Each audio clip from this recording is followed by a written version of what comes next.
Guru menjelaskan kalau latihan lapangan ini gampang banget. Semua murid kelas 1 cuma harus bertahan 1 malam saja di dalam hutan.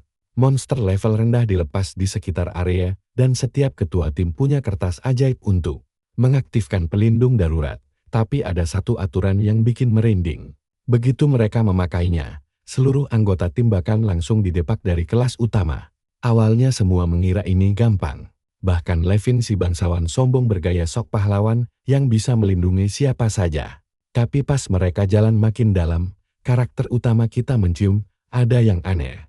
Sebelum ada yang sempat bereaksi, lingkaran sihir misterius mendadak aktif di bawah mereka. V memindahkan seluruh kelompok secara paksa ke tempat asing yang menakutkan.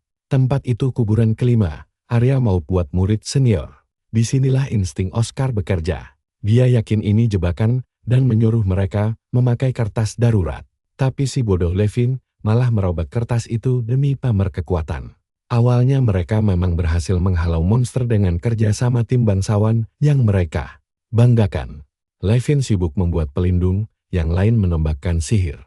Gaya mereka sudah seperti penyihir hebat saja. Tapi saat satu monster lolos menyerang Lily, Oscar bergerak cepat menebasnya dalam satu serangan. Tapi malam harinya, mimpi buruk sesungguhnya muncul. Seekor naga raksasa keluar dari hutan Face ketika menghancurkan semua harapan mereka. Levin yang tadi sesumbar mau melindungi semua orang malah langsung sembunyi di dalam tanah seperti kura-kura. Tanpa bantuan dan diancam semburan naga maut, Oscar akhirnya melangkah maju sendirian. Alih-alih panik, dia mempelajari cara naga mengumpulkan mana. Dia lalu memadatkan mananya sendiri seperti cara mengalirkan energi pedang miliknya dulu. Naga itu menyembulkan apinya, tapi Oscar membalas dengan satu peluru api kecil yang langsung menembus semburan tersebut dan membunuhnya seketika. Disinilah mereka sadar siapa monster yang sesungguhnya. Sekarang, mari kita mundur sedikit. Bagaimana anak berumur 14 tahun bisa membantai naga semudah itu? Di dunia ini, petarung harus memilih satu dari dua jalan hidup. Menjadi penyihir hebat yang menguasai sihir supernatural luar biasa. Atau menjadi pendekar pedang yang mengandalkan kekuatan fisik murni. Dan karakter utama kita, Oscar, awalnya memilih jalan pedang. Saat kecil, dia berlatih tanpa kenal lelah hingga akhirnya meraih gelar Sword Sign legendaris. Kasta tertinggi para pendekar. Dia dihormati semua orang, membantai monster kuat, dan menjalani kehidupan impian banyak orang. Tapi di balik semua kesuksesan mentereng itu, Oscar memendam penyesalan mendalam. Jauh di lubuk hatinya, dia selalu mendambakan keindahan sihir dan berharap menjadi penyihir saja. Semua berubah kelam saat Oscar dikepung musuh misterius yang dipimpin sosok berkalung unik.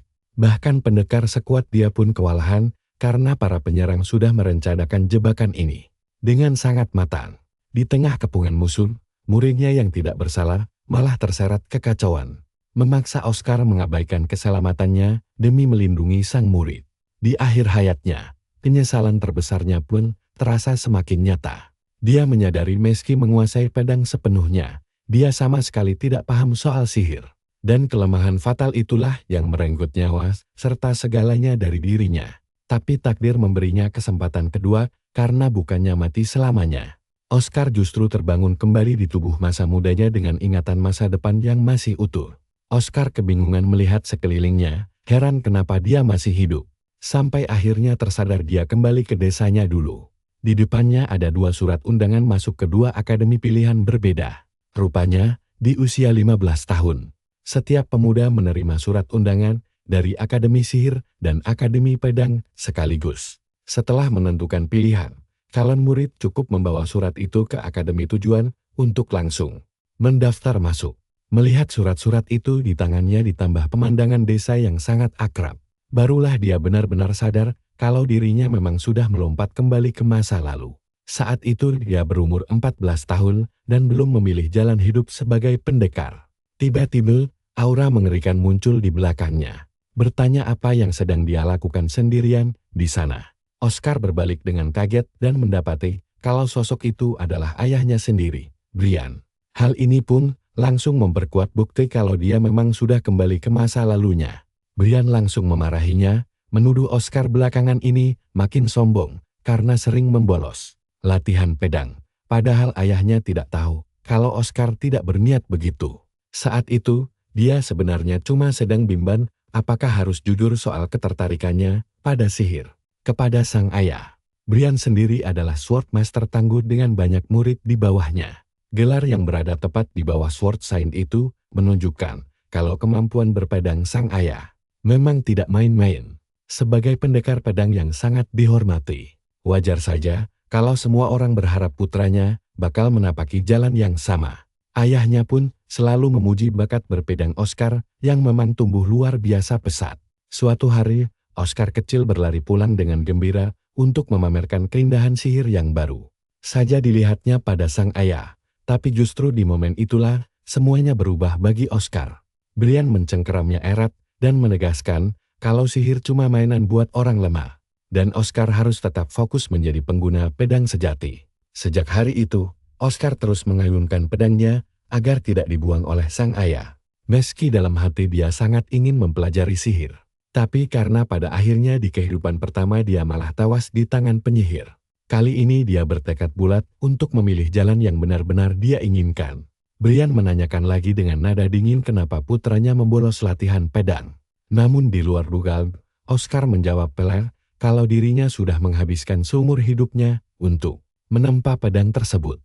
Mendengar jawaban itu, amarah Brian langsung memuncak hingga melepaskan aura pedang raksasa dengan puluhan pedang cahaya yang mengelilingi tubuhnya. Tekanan udara luar biasa dari amarah Brian membuat orang-orang di sekitarnya langsung tersungkur, jatuh. Tapi Oscar tetap berdiri tegak dengan sangat tenang. Orang-orang di tanah pun keheranan melihat ketenangan Oscar. Padahal aura menakutkan itu rasanya sanggup meremukkan tulang mereka. Menyaksikan ketenangan putranya yang tidak wajar itu, Brian akhirnya menarik kembali kekuatannya dan mengakui kalau Oscar ternyata memang tidak sedang main-main selama ini. Dia berjalan mendekati putranya, menepuk pundaknya hangat. Lalu berkata, kalau Oscar terus menunjukkan sikap tangguh seperti ini, dia tidak akan ragu menyerahkan kepemimpinan gilda kepadanya kelak. Selesai berbicara, dia pun pergi. Lalu tiga pemuda yang tadi bersamanya langsung mengerumuni Oscar untuk menggodanya. Mengaku kalau mereka sengaja pulang cepat dari akademi hanya demi menantangnya tanding ulang. Salah satu dari mereka malah menawarkan tanding gratis. Oscar teringat kalau trio ini adalah rekan latihan yang dulu selalu disuruh ayahnya menemani dirinya. Begitu trio ini berhasil masuk akademi, Pedang V membangkitkan Sword Ki mereka.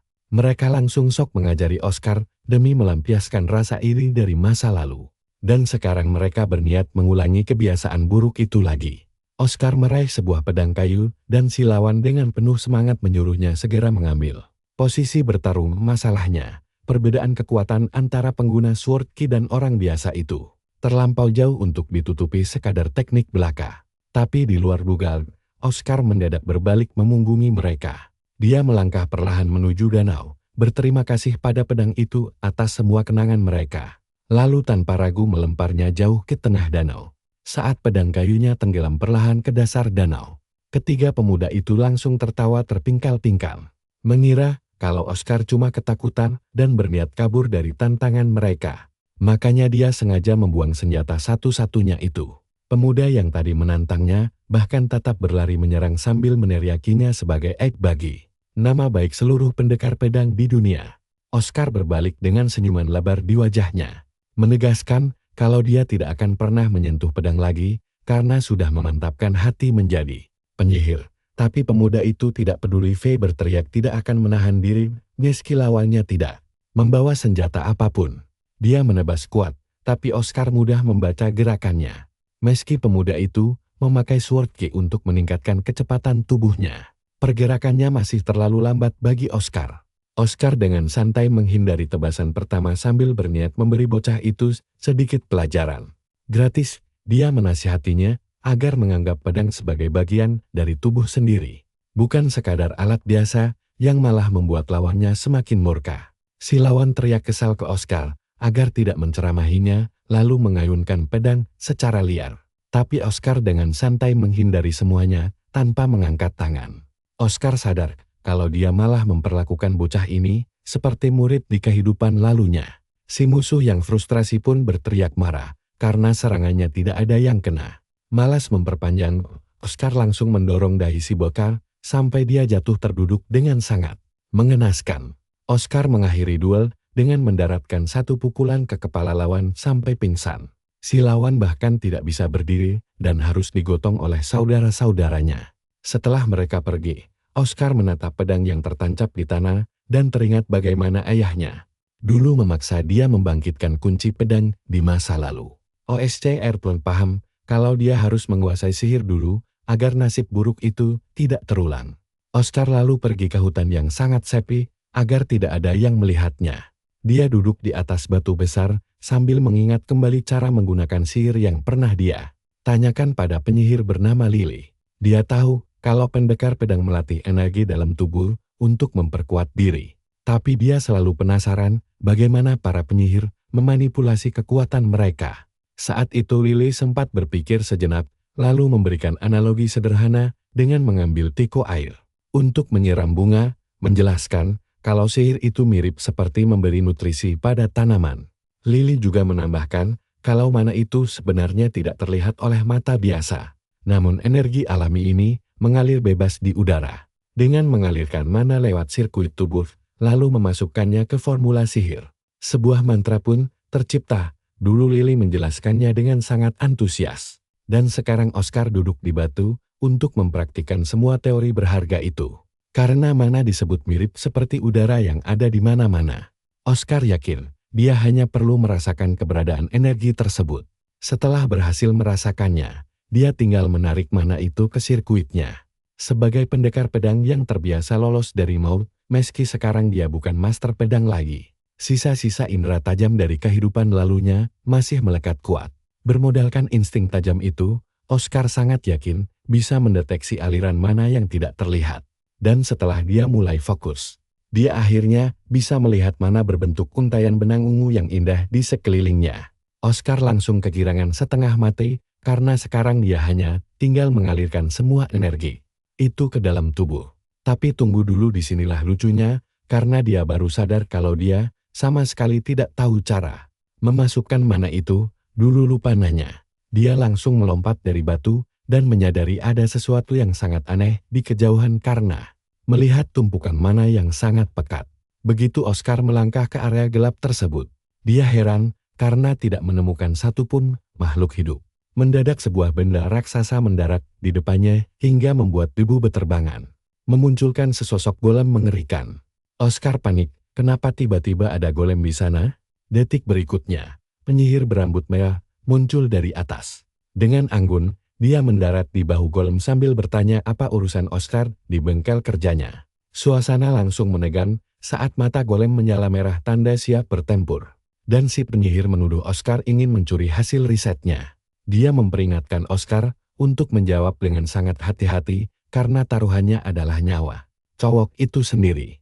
Oscar menatapnya lekat-lekat bercaus. Dia tahu penyihir ini sangat terkenal di medan perang. Dia adalah pahlawan dari wilayah utara yang membeku dan dijuluki sebagai pasukan satu wanita. Namanya adalah Isabel, sang penyihir penciptaan legendaris yang mengendalikan golem tempur tangguh. Berkekuatan setara 1000 prajurit. Tanpa ampun, Oscar langsung diseret ke markas Isabel dengan tangan terantai untuk diinterogasi. Oscar tidak menyangka akan bertemu Isabel dalam situasi mencekam seperti ini. Apalagi saat ditanya dari faksi mana dia berasal. Oscar kebingungan. Hal itu membuat Isabel semakin kesal karena tidak kunjung mendapat jawaban. Isabel langsung mengaktifkan lingkaran sihir di bawah kaki Oscar sambil mengancamnya. Oscar ketakutan setengah mati dan meminta Isabel untuk tenang karena dia sama sekali tidak melawan. Saat ditangkap tadi, hal itu malah membuat Isabel semakin murka hingga dia bersiap melempar bola api raksasa. Mengetahui ajalnya sudah sangat dekat, Oscar pun langsung berteriak ketakutan. Mendengar itu, Isabel langsung terkejut, namun mengira Oscar hanya berbohong. Dia memegang kepala Oscar untuk memeriksa sirkuit sihirnya dan menyadari kalau cowok itu jujur. Karena memang tidak ada mana di tubuhnya. Ketegangan pun mereda dan mereka mulai minum bersama. Meski Isabel menegaskan kalau dia tidak akan meminta maaf atas kejadian tadi. Isabel bercerita kalau dia baru saja mulai mengajar sebagai profesor di akademi. Namun sayangnya dia langsung diincar oleh banyak musuh. Oscar kaget mengetahui Isabel sudah menjadi profesor di akademi sihir. Isabel dengan bangga menjawab kalau jabatan itu dia ambil demi mempermudah penelitian golem miliknya. Mendengar hal itu, Oscar sadar ini adalah kesempatan emas, karena jika dia bisa belajar langsung dari Isabel di akademi, dia pasti bisa mengalirkan mana ke sirkuitnya. Oscar langsung memberanikan diri dan meminta Isabel untuk mengajarinya cara membangkitkan mana dalam tubuh. Namun Isabel langsung menolak dan mengaku tidak tertarik mengajari orang lemah tanpa bakat seperti Oscar. Dia menyuruh Oscar menghabiskan minumannya lalu pergi. Tapi Oscar tidak mau menyerah begitu saja. Di saat Oscar sedang memutar otak untuk merayu sang profesor, Isabel meminta golem pelayannya untuk menuangkan minuman lagi. Tiba-tiba Oscar tertegun. Dia menyadari ada sesuatu yang sangat ganjil pada bagian bahu kanan golem pelayan tersebut. Isabel sempat memarahinya karena menganggap Oscar hanya membual demi cari perhatian. Tapi belum sempat selesai bicara, golem itu malah menyiramkan teh panas ke kepalanya. Oscar langsung panik dan buru-buru memeriksa keadaan Isabel. Sambil memastikan Isabel baik-baik saja, Oscar memberitahu kalau sirkuit sihir di bahu kanan golem itu tersumbat. Isabel pun memeriksa bagian tersebut dan terkejut karena ucapan Oscar benar. Isabel sangat penasaran bagaimana Oscar bisa tahu golemnya rusak. Lalu dia menarik lengan cowok itu dengan heran. Oscar dengan santai menjawab kalau dia bisa melihat aliran mana yang tidak stabil di sana. Isabel akhirnya tersadar. Dia yakin kalau Oscar memang bisa melihat aliran mana di sekelilingnya. Oscar teringat penjelasan masa lalunya bahwa mana harusnya tidak terlihat. Tapi dia menegaskan kalau dia memang bisa melihatnya. Isabel pun paham kenapa Oscar bisa menembus penghalang sihirnya yang memanfaatkan energi mana di udara. Oscar mulai bertanya-tanya, apakah kemampuan unik ini yang dimaksud bakat oleh penyihir jahat yang dulu membunuhnya. Setelah berpikir sejenak, Isabel tersenyum dan sepakat mengajari Oscar menggunakan mana. Oscar tentu saja kaget karena sebelumnya penyihir ini ingin mengusirnya. Isabel menjelaskan kalau dia memang tidak peduli pada pria lemah tak berbakat. Namun untuk saat ini, kemampuan Oscar sukses menarik minatnya. Begitu sepakat, mereka langsung pergi ke ruang kelas privat di mana Isabel menyuruh dua golem untuk memegang papan tulis besar berisi penjelasan rumit miliknya. Isabel mulai menjelaskan kalau tubuh manusia sebenarnya menyerap mana secara alami selama masih hidup, membuat Oscar sangat penasaran bagaimana cara mengalirkannya. Isabel pun memberi analogi simpel. Dia bilang mana itu kayak teh. Gak bakal bisa dituang kalau gak punya cangkirnya. Aliran mana baru bisa berjalan lancar begitu formula sihirnya dimasukkan ke sirkuit tubuh. Dia langsung mengeluarkan bulungan sihir khusus, jenis dasar yang biasa dibagikan ke murid baru akademi. Oscar menerimanya dengan penuh rasa penasaran. Lalu bertanya ke Isabel ini, sebenarnya sihir jenis apa? Isabel sengaja merahasiakannya sebagai kejutan manis kalau dia berhasil nanti. Dia menyuruh Oscar merasakan kekuatan yang mengalir dalam tubuhnya. Lalu membayangkan aliran itu masuk langsung ke formula di tangannya. Saat ditanya apa dia sanggup, Oscar dengan penuh semangat menjawab kalau dia bakal langsung mencobanya sekarang juga. Dalam hati, Isabel tahu tugas ini biasanya butuh waktu sebulan penuh. Atau paling cepat 2 minggu untuk anak berbakat. Tapi coba perhatikan trik jenius dari tokoh utama kita ini.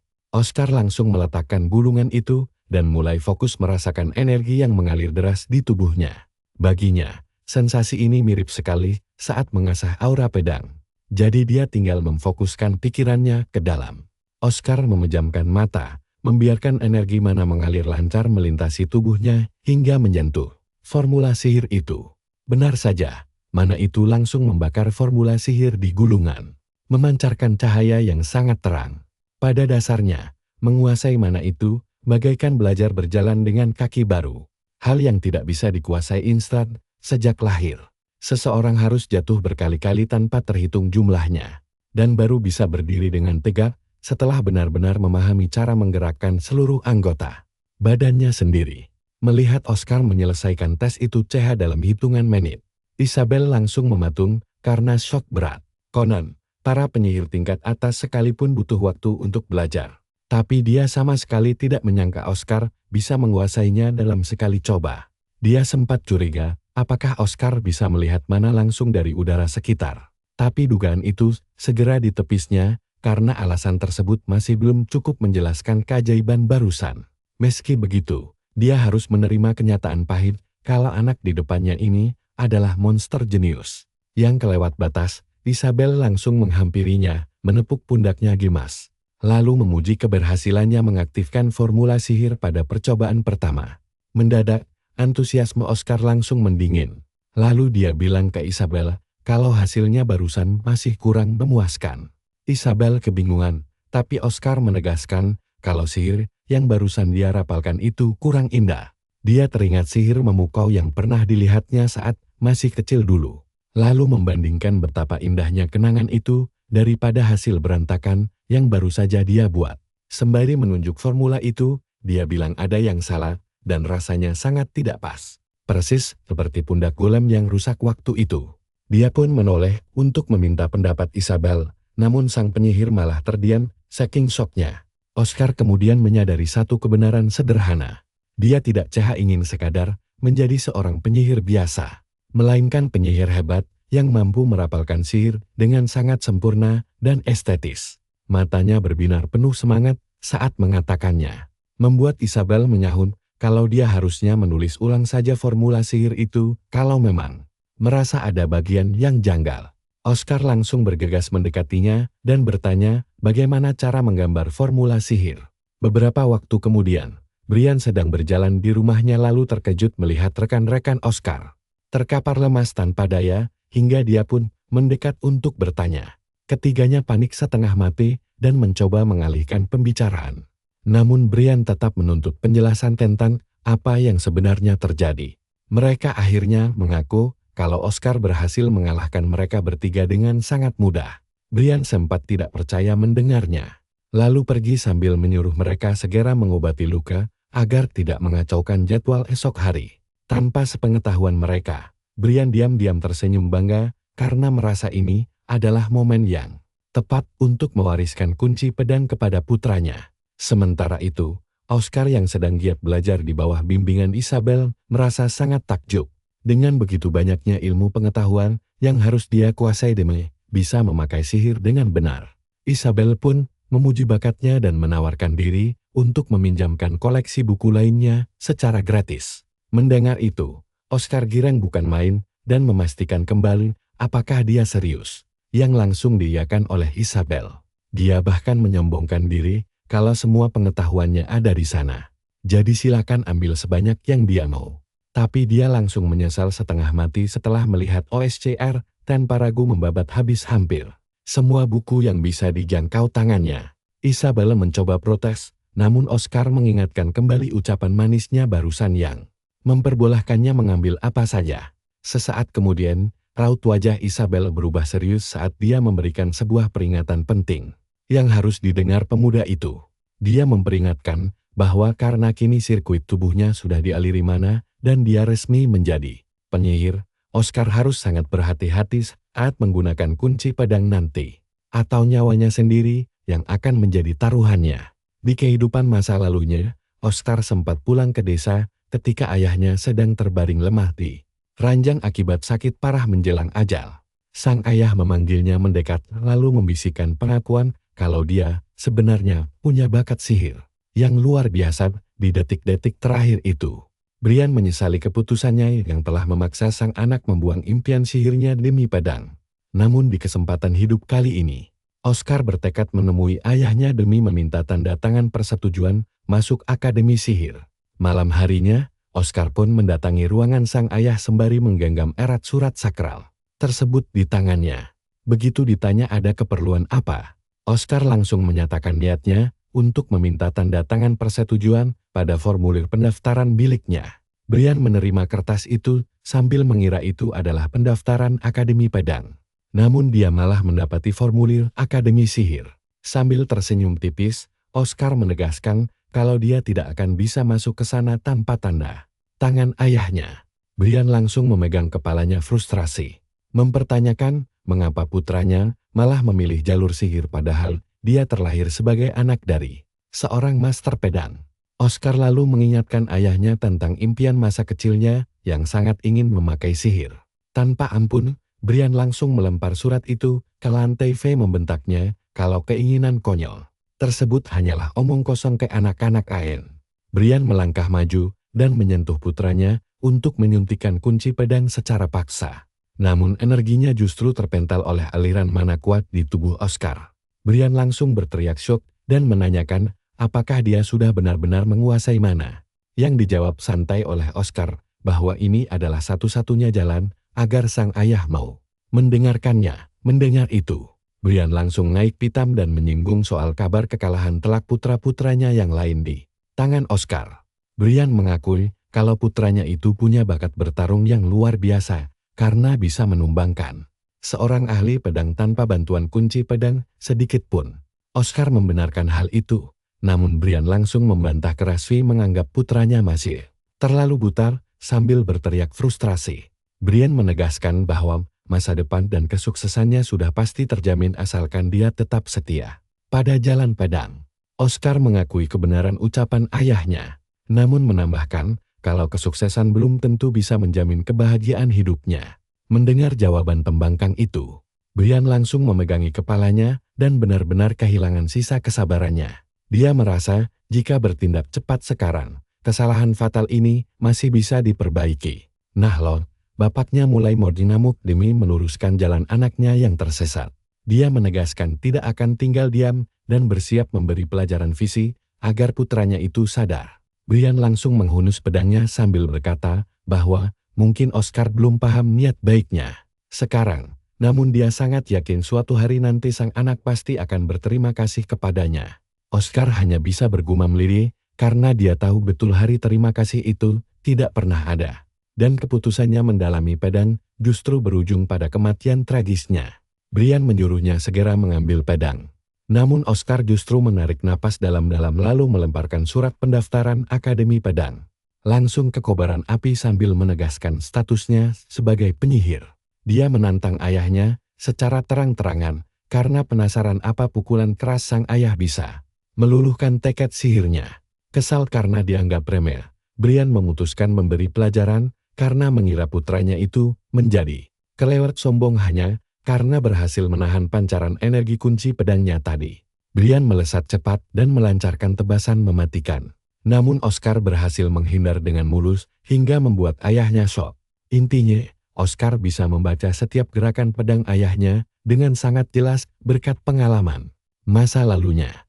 Meski Brian terus menyerang tanpa henti, Oscar selalu bisa menghindarinya dengan mudah karena dia sudah meniru habis-habisan seluruh gaya bertarung ayahnya di kehidupan lalu.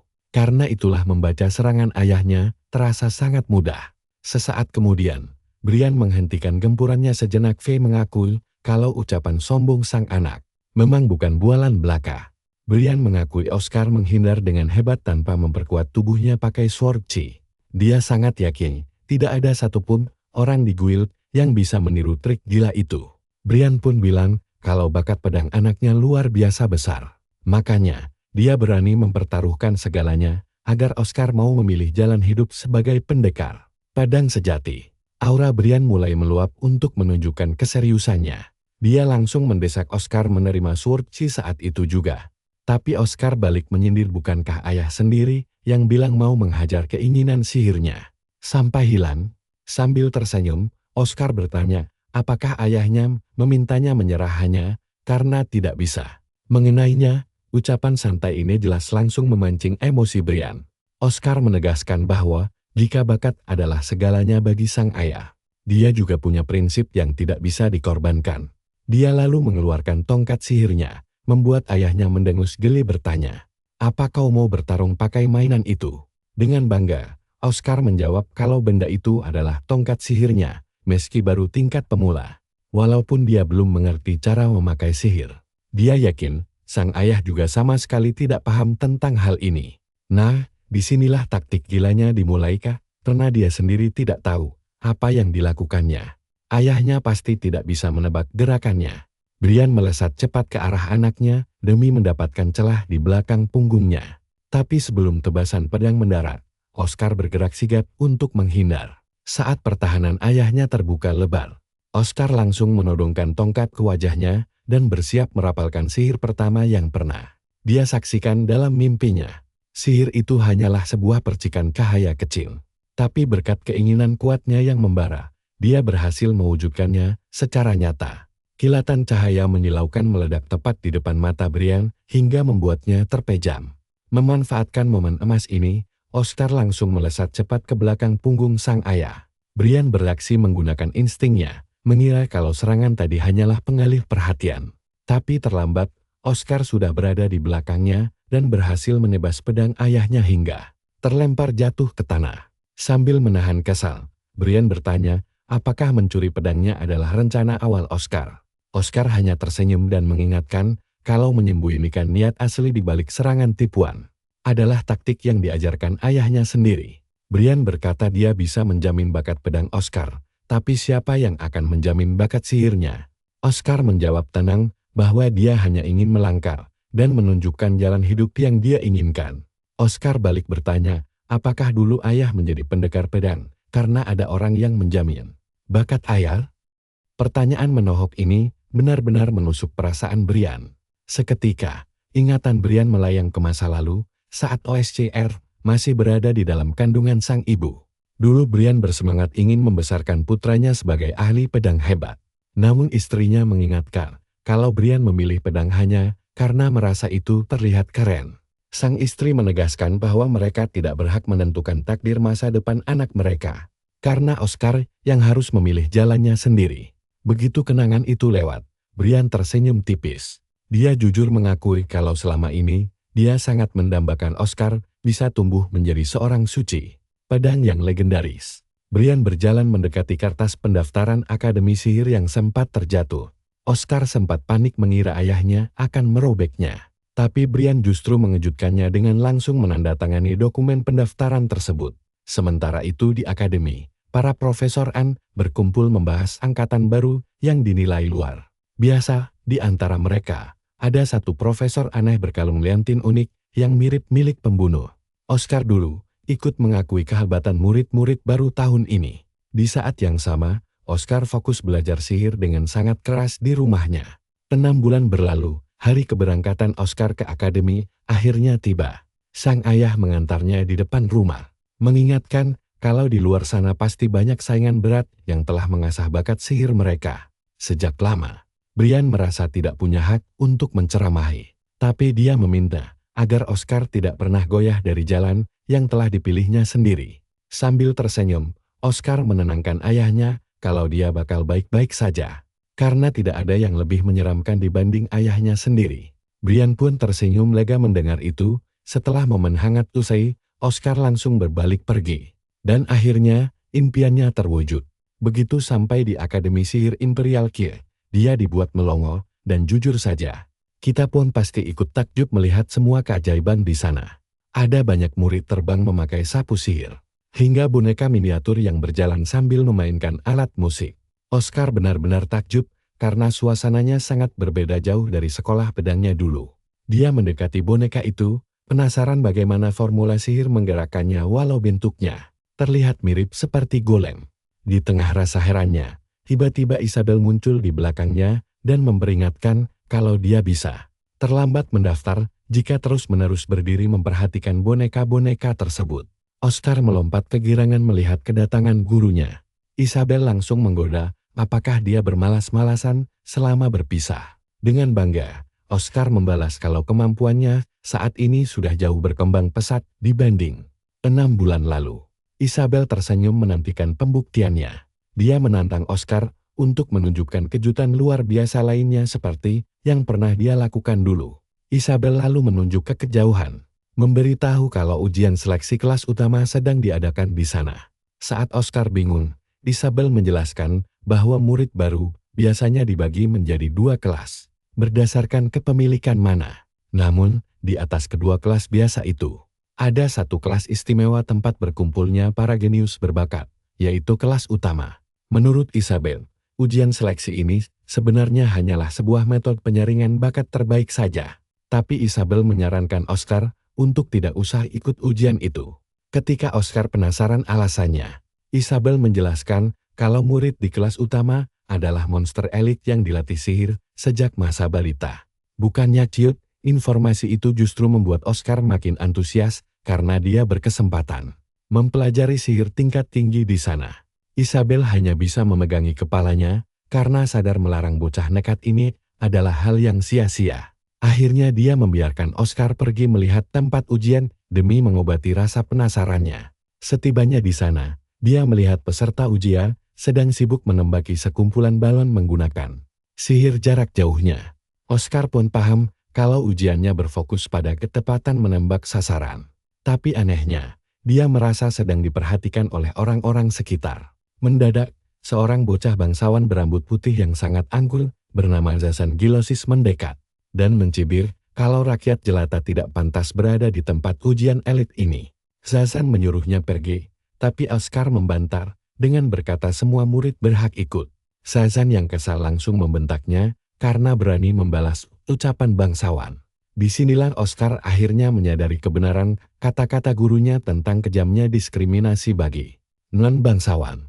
Zazan mendorong Oscar dengan kasar sambil menyuruhnya diam dan melihat kehebatannya karena gilirannya beraksi sudah tiba. Profesor pengawas bernama Ruth segera menyalakan parameter ujian. Sambil membusungkan dada, Zazan berkata bahwa kelas utama didedikasikan bagi mereka yang melatih sihir sejak kecil. Lalu menyuruh Oscar menyaksikan perbedaan level mereka. Tanpa buang waktu, Zazan merapalkan sihir es luar biasa yang langsung membekukan semua target. Instan, membuat murid lainnya melongo syok. Penonton mulai heboh menyanjung kehebatan Zazan, membicarakan betapa kuatnya pengaruh dan keagungan dari keluarga besar Gilosis.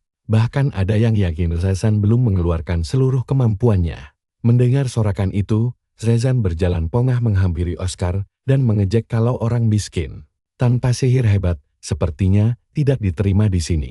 Oscar membalas kalau sihir es tadi memang cukup lumayan untuk ukuran orang yang berlatih keras. Namun dengan santai, dia bilang kalau semua bakat hebat itu terbuang sia-sia. Membuat Zazan langsung terkejut setengah mati. Oscar berjalan melewati Zazan begitu saja karena dia benar-benar paham betapa berharganya kerja keras dan waktu. Sebenarnya Oscar sempat cemas tidak akan bisa masuk ke kelas utama. Tapi setelah melihat semua kehebohan barusan, dia justru ingin berterima kasih pada Zazan yang malah secara tidak langsung memberinya rasa percaya diri ekstra. Begitu Oscar mengeluarkan tongkat sihirnya, murid lain langsung mengejeknya karena dia memakai tongkat pemulai yang tidak mungkin bisa membidik target dengan tepat. Tapi Zazan malah mulai ketar-ketir memikirkan ucapan Oscar barusan. Padahal sihir es miliknya harusnya sudah sangat sempurna tanpa celah. Hal itu membuat Zazan terus memikirkan kesalahannya. Karena dia sangat yakin sihir es miliknya tidak boleh memiliki cacat sedikit pun. Tapi Zazan segera menepis keraguan itu karena dia yakin levelnya jauh di atas Oscar dan tidak perlu memusingkan omong kosongnya. Di sisi lain, Ruth sangat kagum dengan sihir Zazan. Hingga dia sadar mengapa para profesor bilang murid baru tahun ini luar biasa. Ruth bahkan percaya kalau Zazan sudah hampir pasti terpilih menjadi perwakilan dari semua murid baru.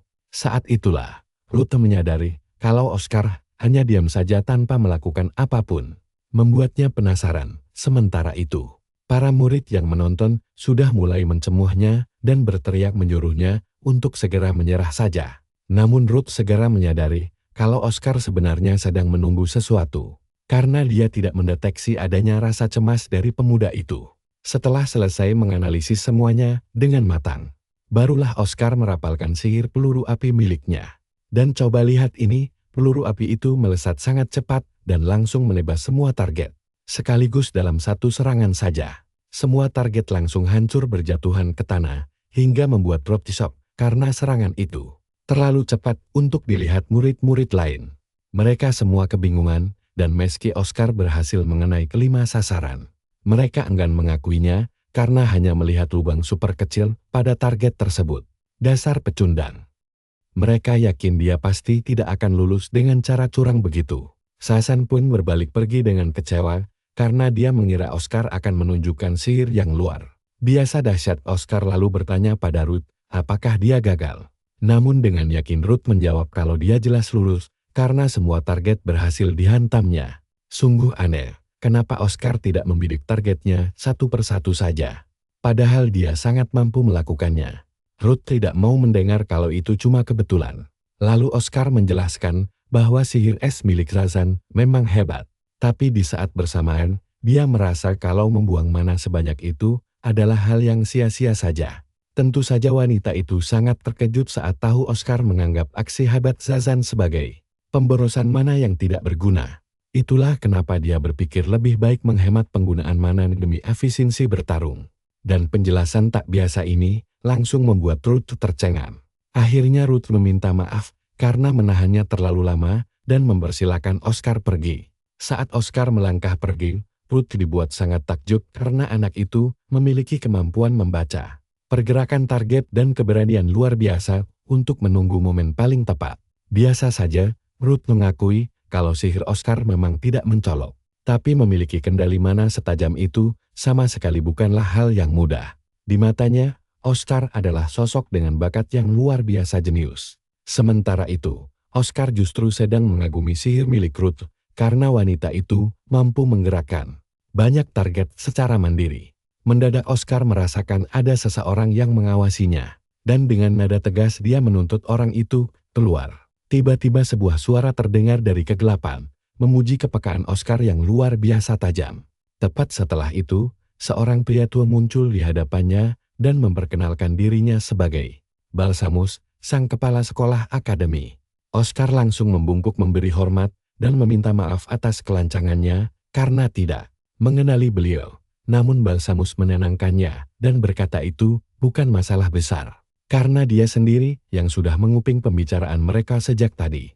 Tiba-tiba pandangan Oscar tertuju pada liontin aneh di leher sang kepala sekolah yang langsung dia kenali. Balsamus yang menyadari perubahan ekspresi dan gerak-gerik Oscar langsung bertanya, apakah ada sesuatu yang salah? Jabat tangan ini, Balsamus mengulurkan tangannya, meminta Oscar memberikan salam. Awas, disinilah kejutannya meski ragu, Oscar tetap menyambutnya. Namun sebelum bersentuhan, dia merasakan hawa serangan dari bawah kakinya dan melompat mundur untuk menghindar. Balsamus takjub melihat refleksnya dan memuji kepekaannya yang sangat tajam. Dia lalu melayang di udara untuk memojokkan pemuda itu. Sementara Oscar dengan panik bertanya, apakah sang kepala sekolah berniat membunuhnya sambil bersiap dengan tongkat sihirnya. Pria tua itu malah meledeknya dan bertanya, apakah Oscar benar-benar berpikir bisa melawannya hanya dengan tongkat sekecil itu? Sihir angin dahsyat Balsamus langsung mengurung Oscar, habis sudah, tidak ada jalan keluar baginya.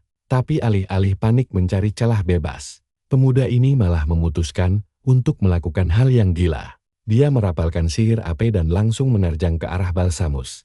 Memaksanya menangkis serangan itu hingga pembatasnya goyah. Balsamus benar-benar terperangah karena dia bisa melihat dengan jelas rute serangan nekat yang diambil Oscar. Balsamus melenyapkan penghalang anginnya hingga Oscar jatuh terduduk lemas karena kelelahan. Dia lalu turun mendekat untuk mengejeknya, sembari mengingatkan kalau Oscar pasti sudah tewas jika ini pertarungan sungguhan. Oscar menghela napas lelah sebelum bertanya apa tujuan sebenarnya dari semua ini. Karena tidak mungkin sang kepala sekolah mengujinya hanya demi bersenang-senang semata. Balsamus memuji kecerdasan Oscar lalu menjelaskan bahwa ada banyak orang di akademi yang menganggap sihir sebagai hak istimewa kaum bangsawan. Dia hanya ingin Oscar merasakan sendiri kenyataan pahit yang ada di dunia ini. Sangat mengejutkan, tapi melihat hasilnya, dia sadar telah meremehkan batas dari potensi asli yang dimiliki pemuda itu. Oscar akhirnya mulai paham maksud dari perkataan kepala sekolah, yang intinya memperingatkan bahwa jika dia terlalu menonjol, dia akan langsung diincar oleh pihak lain seperti barusan. Balsamus membenarkan hal itu dan mengungkap bahwa ada kelompok ekstremis yang sama sekali tidak bisa mentolerir keberadaan rakyat jelata berbakat tinggi. Hal ini seketika mengingatkan Oscar pada kata-kata penyihir yang membunuhnya dulu. Mereka dulu bilang kalau bakatnya terlalu besar hingga tidak bisa dibiarkan begitu saja. Oscar pun langsung mendesak kepala sekolah untuk memberitahu siapa mereka. Tapi Balsamus hanya menghela napas dan berujar bahwa mengetahui identitas mereka hanya akan membahayakan nyawanya. Balsamus menyarankannya agar lebih fokus melatih kekuatan untuk bisa melindungi dirinya sendiri selama berada di lingkungan akademi ini. Ucapan itu sangat menusuk hatinya karena dia sadar kalau dia pasti sudah mati jika Balsamus berniat menghabisinya. Oscar lalu memutuskan untuk menanyakan soal liontin di lehernya, yang ternyata merupakan bukti nyata dari status seorang santo sihir. Sangat tidak mungkin kenyataan itu mengejutkannya, karena santo sihir merupakan gelar pencapaian tertinggi bagi para penyihir, persis seperti santo pedang dalam dunia fisik. Sebelum pergi, Balsamus memberikan sebuah lencana penting ke tangan Oscar dan memintanya untuk menjaga benda berharga itu baik-baik. Sembari melangkah pergi, Oscar menyadari betapa mengerikannya kekuatan sang kepala sekolah karena aliran mananya sama sekali tidak goyah. Di saat yang sama, dia tahu kalau dia tidak boleh hanya diam dan merasa kagum begitu saja. Dulu dia berpikir belajar sihir di kehidupan kali ini sudah cukup. Namun setelah tahu salah satu pembunuhnya bergelar santo sihir, kemungkinan besar mereka juga akan kembali mengincarnya di masa sekarang. Oleh karena itu, Oscar membulatkan tekannya kalau dia harus bisa melampaui kekuatannya sendiri saat masih menjadi santo pedang dahulu. Beberapa waktu kemudian, di ruang kelas utama, Shazan mendengar murid-murid lain membicarakan Oscar sebagai rakyat jelata pertama yang berhasil masuk ke kelas tersebut. Shazan menyela pembicaraan dan menegaskan kalau Oscar hanyalah orang biasa yang akan segera tersingkir dalam waktu dekat. Sungguh tidak terduga, kalimatnya belum selesai saat Oscar melangkah masuk ke kelas, membuat Shazan dan murid lainnya melongo. Setelah selesai menemui kepala sekolah, Oscar langsung balik ke asrama buat latihan biar sirkuit mananya bisa menyerap lebih banyak energi. Lama-kelamaan, dia sadar kalau dia bisa bertahan jauh lebih lama dari sebelum-sebelumnya. Di dalam hatinya, Oscar pengen banget dapat kesempatan buat nyoba bertarung langsung. Tapi pas dia melangkah masuk kelas dan semua mata langsung tertuju ke arahnya, detik itu juga Oscar ngerasain dorongan kuat buat jadi lebih tangguh. Oscar dan Shazan langsung saling tatap, dan kelihatan banget mukanya Shazan langsung sinis dan jijik. Oscar sih gak heran ketemu si Shazan di sini, karena emang udah nebak mereka bakal sekelas. Nah, tiba-tiba dia ngeliat sesosok cewek yang gak asing lagi duduk di barisan belakang, yang ternyata itu si Lily. Oscar langsung nyamperin Lily dan ngebantu ngambil pembatas bukunya yang jatuh ke lantai. Sambil tersenyum super ceria seperti biasa, Lily nerima pembatas buku itu dan ngucapin makasih banyak atas bantuannya. Pas ngeliat ada gambar bunga di pembatas itu, Oscar nyeletuk pelan soal Lily yang doyan banget sama bunga. Lily yang dengar langsung nanya dia ngomong apa. Tapi Oscar buru-buru ngeles kalau dia cuma lagi mikirin bunga yang cantik. Dia pun ngenalin diri dan nanya apa boleh duduk di sebelahnya. Dan Lily dengan senang hati mengizinkan sambil ngenalin dirinya sebagai Lily Lowell. Tiba-tiba, suara asing menggema di ruangan, menyapa para murid yang berkumpul. Mereka pun langsung berdiri penasaran apa yang terjadi. Seketika muncul proyeksi gambar di depan kelas, yang ternyata adalah Ruth, sang profesor pengawas ujian seleksi kemarin. Ruth bilang kalau dialah yang bakal memimpin kelas utama ini. Oscar kaget setengah mati karena gak nyangka Ruth yang bakal ngajar mereka. Tapi kemudian, Ruth membocorkan info yang paling ditunggu-tunggu Oscar. Minggu depan mereka semua bakal mulai latihan bertarung langsung melawan monster. Dia bilang mereka bakal latihan lapangan, dan kalian tahu kan gimana reaksi si Oscar pas denger ini. Dia langsung nyengir lebar, karena akhirnya bisa dapat pengalaman bertarung yang udah diidam-idamkan.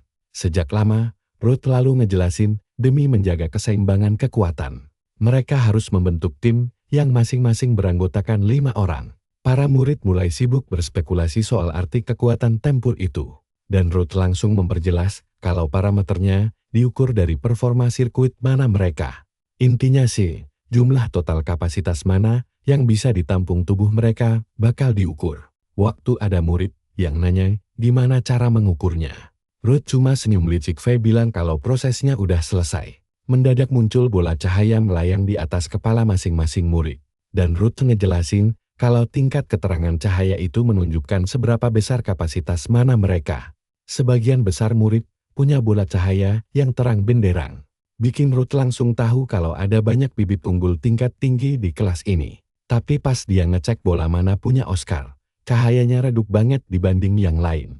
Murid-murid lain gak buang waktu buat langsung ngejek dia ampas. Yah maklumlah namanya, juga rakyat jelata. Gara-gara ini, sisi kelas yakin gak bakal ada yang sudi sekelompok sama Oscar. Padahal si Oscar sendiri mah santai aja dan gak ambil pusing. Tiba-tiba Lily nepuk pundaknya sambil ngajak gabung ke timnya. Bikin Oscar heran dan nanya apa dia beneran serius. Lily mengiyakan dengan alasan simpel orang yang suka bunga pasti orang baik. Tapi dia bilang harus izin dulu ke ketua kelompoknya yang bernama Levin Aldred. Levin ini ternyata bangsawan berambut merah, dan setelah menilai Oscar, dia setuju buat nerima dengan dalih kewajiban bangsawan untuk melindungi yang lemah. Tapi ujung-ujungnya Oscar cuma dijadikan kuli angkut barang bawaan mereka. Gak lama kemudian, Lily sadar kalau murid-murid lain ngeliatin Oscar kayak ngeliat penyakit menular. Makanya dia langsung minta Oscar buat gak masukin omongan mereka ke hati. Dia ngejelasin kalau bangsawan kayak mereka emang udah belajar sihir dari kecil. Jadi wajar banget kalau ada sedikit perbedaan kemampuan di awal. Oscar ngeyakinin kalau dia baik-baik aja dan bersyukur bisa masuk timnya. Tapi pas Lily nanya udah berapa lama dia belajar sihir, dia hampir jantungan pas denger jawaban Oscar baru sekitar setengah tahun yang lalu. Lily cuma bisa mangap keheranan, sementara Oscar malah bingung kenapa dia shock begitu. Nah, pas kelas selesai, Shazan langsung nyamperin Ruth buat protes. Shazan protes keras kenapa ada rakyat jelata di kelas utama mereka. Menurutnya, Oscar bahkan gak bisa pakai sihir dasar dengan benar dan kapasitas mananya ampas. Jadi anak bawang kayak gitu gak bakal sanggup bertahan di sini. Sambil tersenyum tenang, Ruth malah ngasih tahu satu fakta gokil yang bikin si Shazan melongo. Ruth bilang kalau Oscar baru mulai belajar sihir sekitar setengah tahun yang lalu. Dan seketika itu juga mata Shazan langsung melotot saking syoknya. Ruth dengan bangga bilang kalau Oscar punya potensi gila. Beberapa bulan lagi malah dia yang bakal netawain Shazan. Dia pun pergi sambil nyeletuk. Kalau latihan lapangan nanti emang tujuannya buat menyeleksi para amatir, jadi gak usah khawatir. Di sisi lain, Lily lagi sibuk ngejelasin tingkatan peringkat sihir ke Oscar. Mulai dari magang sihir, ahli sihir, tingkat sihir, penguasa sihir, sampai peringkat tertinggi, yaitu orang suci sihir. Lily ngasih tahu kalau mayoritas kaum bangsawan itu, mananya udah ada di tingkat ahli sihir atau bahkan lebih tinggi berkat latihan sejak dini. Oscar paham kalau tingkat ahli sihir itu biasanya udah diterjunkan buat membasmi monster sungguhan. Makanya dia merasa murid-murid di kelas ini hebat banget bisa mencapai level itu di usia semuda ini. Tapi Lily langsung membantah dan bilang justru Oscar lah yang gak masuk akal. Karena bisa mencapai tingkat magang sihir hanya dalam waktu 6 bulan itu keajaiban yang gak pernah ada sebelumnya. Dasar rendah hati, dia ogah ngaku kalau dia emang berbakat dan malah melimpahkan semua pujian itu ke gurunya. Oscar lalu nanya hubungan Lily dengan Levin. Dan Lily ngejelasin kalau keluarga Levin itu bangsawan tinggi bergengsi dengan sejarah panjang. Yang dihormati keluarga-keluarga sekitar buat dapat perlindungan, termasuk keluarga Lily sendiri. Lily ngeyakinin Oscar kalau meskipun Levin kelihatan agak angkuh, dia janji kalau Levin bakal selalu pasang badan buat melindungi mereka di saat darurat. Padahal mah di dalam hati Oscar gak butuh dilindungi, karena dia emang nyari pengalaman tempur asli. Singkat cerita, minggu latihan lapangan pun tiba, dan semua murid udah berkumpul di titik temu. Ruth datang didampingi oleh profesor lain, yang memakai penutup mata bernama Amon, untuk ngejelasin semua peraturan selama latihan lapangan nanti. Ruth bilang, kalau beberapa monster tingkat rendah udah dilepas ke dalam hutan. Dan tugas utama mereka cuma bertahan hidup semalaman di sana. Dia juga ngejelasin kalau tiap ketua tim dibekali kertas sihir pelindung yang dilengkapi mantra suar darurat. Jadi, kalau mereka merasa nyawa mereka terancam, tinggal bakar aja kertas itu buat minta bantuan. Mendengar itu, murid-murid langsung senyum-senyum meremehkan karena mikir ujian bertahan hidup ini bakal gampang banget. Tapi begitu Ruth bilang, kalau tim manapun yang makai kertas itu bakal langsung didegradasi dari kelas utama. Senyuman mereka pun langsung lenyap seketika. Melihat suasana yang mendadak tegang, Oscar sadar kalau gengsi bertahan di kelas utama itu penting banget buat kaum bangsawan. Levin dengan sombongnya ngejamin kalau selama ada dia, gak bakal ada kata menyerah, karena dia yang bakal ngelindungin semuanya. Pas udah mau berangkat, Levin langsung numpuk semua tas barang bawaan yang seged-gaban ke arah Oscar. Lily sempat protes karena bawaannya kebanyakan. Tapi Oscar bilang gak apa-apa karena emang begitu kesepakatannya. Levin pun ketawa puas melihat Oscar yang menurut dan memperingatkan agar dia gak sampai jadi beban kelompok. Gak butuh waktu lama, si Leven yang tadinya sombong setengah mati sekarang malah ngos-ngosan. Karena kelelahan setelah berjalan sangat jauh. Tapi dasar keras kepala, dia malah menyalahkan jalurnya yang terjal. Bahkan saat Oscar mau bantu berdiri, dia malah menepisnya kasar demi menjaga gengsi. Setelah momen canggung itu, mereka lanjut jalan. Dan di sini Oscar sadar kalau kawasan ini aman dari monster, karena sepenuhnya dikelola oleh pihak akademi. Tiba-tiba, Oscar merasakan aliran mana yang tidak beres dan langsung berteriak menyuruh Leven. Berhenti sialnya, Leven malah membalas dengan bentakan dan menanyakan siapa Oscar berani mengatur-atur dirinya. Leven tetap nekat melangkah maju hingga akhirnya memicu lingkaran sihir pemutar ruang. Persis seperti yang ada di bengkel kerja Isabel. Detik berikutnya, ruang di sekitar mereka retak dan membuat semua murid langsung panik. Si keras kepala Leven bahkan sampai menangis memanggil ibunya. Tapi Oscar tetap tenang dan menyuruh rekan satu timnya segera menyiapkan tongkat sihir karena mereka akan segera berpindah tempat. Begitu kabutnya mereda, Lily tersadar kalau mereka sudah terlempar ke area hutan lain. Dia memperhatikan sekeliling dengan cermat. Dan betapa terkejutnya dia saat menyadari kalau ini adalah kuburan kelima. Anggota tim yang lain tentu saja panik mendengar hal itu. Karena area berbahaya ini khusus untuk latihan murid tingkat atas. Murid lain pun heran, bagaimana anak baru seperti mereka bisa nyasar ke sini. Oscar mulai curiga kalau lingkaran sihir ini adalah jebakan yang sengaja dipasang. Jangan-jangan pelakunya adalah komplotan sama yang telah menghabisi nyawanya di kehidupan masa lalu. Dalam kondisi darurat ini, Oscar menyarankan pakai kertas sihir buat minta tolong. Tapi coba lihat kelakuan bocah sombong ini. Leven malah merobek kertas itu dan membuat semuanya melongo heran. Saat ditanya kenapa dia melakukan hal konyol itu, Leven dengan percaya diri menyebut Oscar terlalu berlebihan. Dia sesumbar kalau mereka cuma tidak sengaja menginjak lingkaran sihir lama yang lupa dibersihkan oleh akademi. Dia juga meyakinkan kalau kejadian salah teleportasi begini sudah biasa terjadi. Meski Oscar sendiri sangat meragukannya. Namun, Leven bersikeras kalau momen berbahaya ini justru kesempatan emas bagi mereka untuk menjadi terkenal. Dia berharap dengan menyelesaikan latihan ekstrem ini, namanya bakal melambung tinggi sekaligus mendapatkan nilai yang sangat bagus. Usai pamer kekuatan, dia memimpin jalan menuju bahaya yang tidak mereka ketahui. Dan anehnya, rekan setimnya yang polos langsung setuju mengikutinya karena status menterengnya. Sebagai pewaris keluarga bangsawan Aldred, Oscar hanya bisa menghela napas melihat kebodohan mereka. Sementara Lily menyuruhnya untuk selalu dekat dengannya demi keamanan. Terpaksa, Oscar ikut melangkah meski tahu mereka semua bisa saja berakhir jadi santapan empuk monster. Tidak lama kemudian, Oscar mencium aroma bahaya saat sekawanan monster buas mulai keluar dari kegelapan. Alih-alih merasa takut, Leven justru terlihat sangat bersemangat. Di sisi lain, Oscar merasa agak was-was. Namun dia tetap bersiap untuk bertarung. Alasan utamanya adalah karena dia memang sudah tidak sabar untuk merasakan pertempuran yang sesungguhnya. Ditambah lagi, ada satu mantra sihir baru yang ingin dia uji coba langsung di tempat ini. Sayangnya, sebelum Oscar sempat beraksi, Leven langsung menghadang jalannya dan menyuruhnya mundur saja. Dengan angkuh, dia berkata akan memperlihatkan cara bertarung para bangsawan dan menegaskan kalau pertarungan ini bukan kelasnya rakyat jelata. Oscar hanya bisa bingung sendiri memikirkan apa maksud omong kosong bocah tengil itu. Tepat saat kawanan monster tersebut berlari menyerbu, Leven dengan cepat mencabut tongkat sihirnya. Dia dengan percaya diri menghentakkan tongkatnya ke tanah untuk mengaktifkan pelindung elemen bumi. Mantra tersebut memunculkan dinding batu raksasa untuk menghalau monster. Sementara Leven meminta rekan setimnya segera memberi serangan bantuan. Murid pertama merapal sihir tombak angin, sedangkan yang satunya meluncurkan tombak air secara bersamaan demi menghabisi para monster buas yang berada tepat di balik benteng pertahanan batu buatan Leven. Di saat yang sama, Oscar hanya menonton kerja sama tim mereka dalam diam.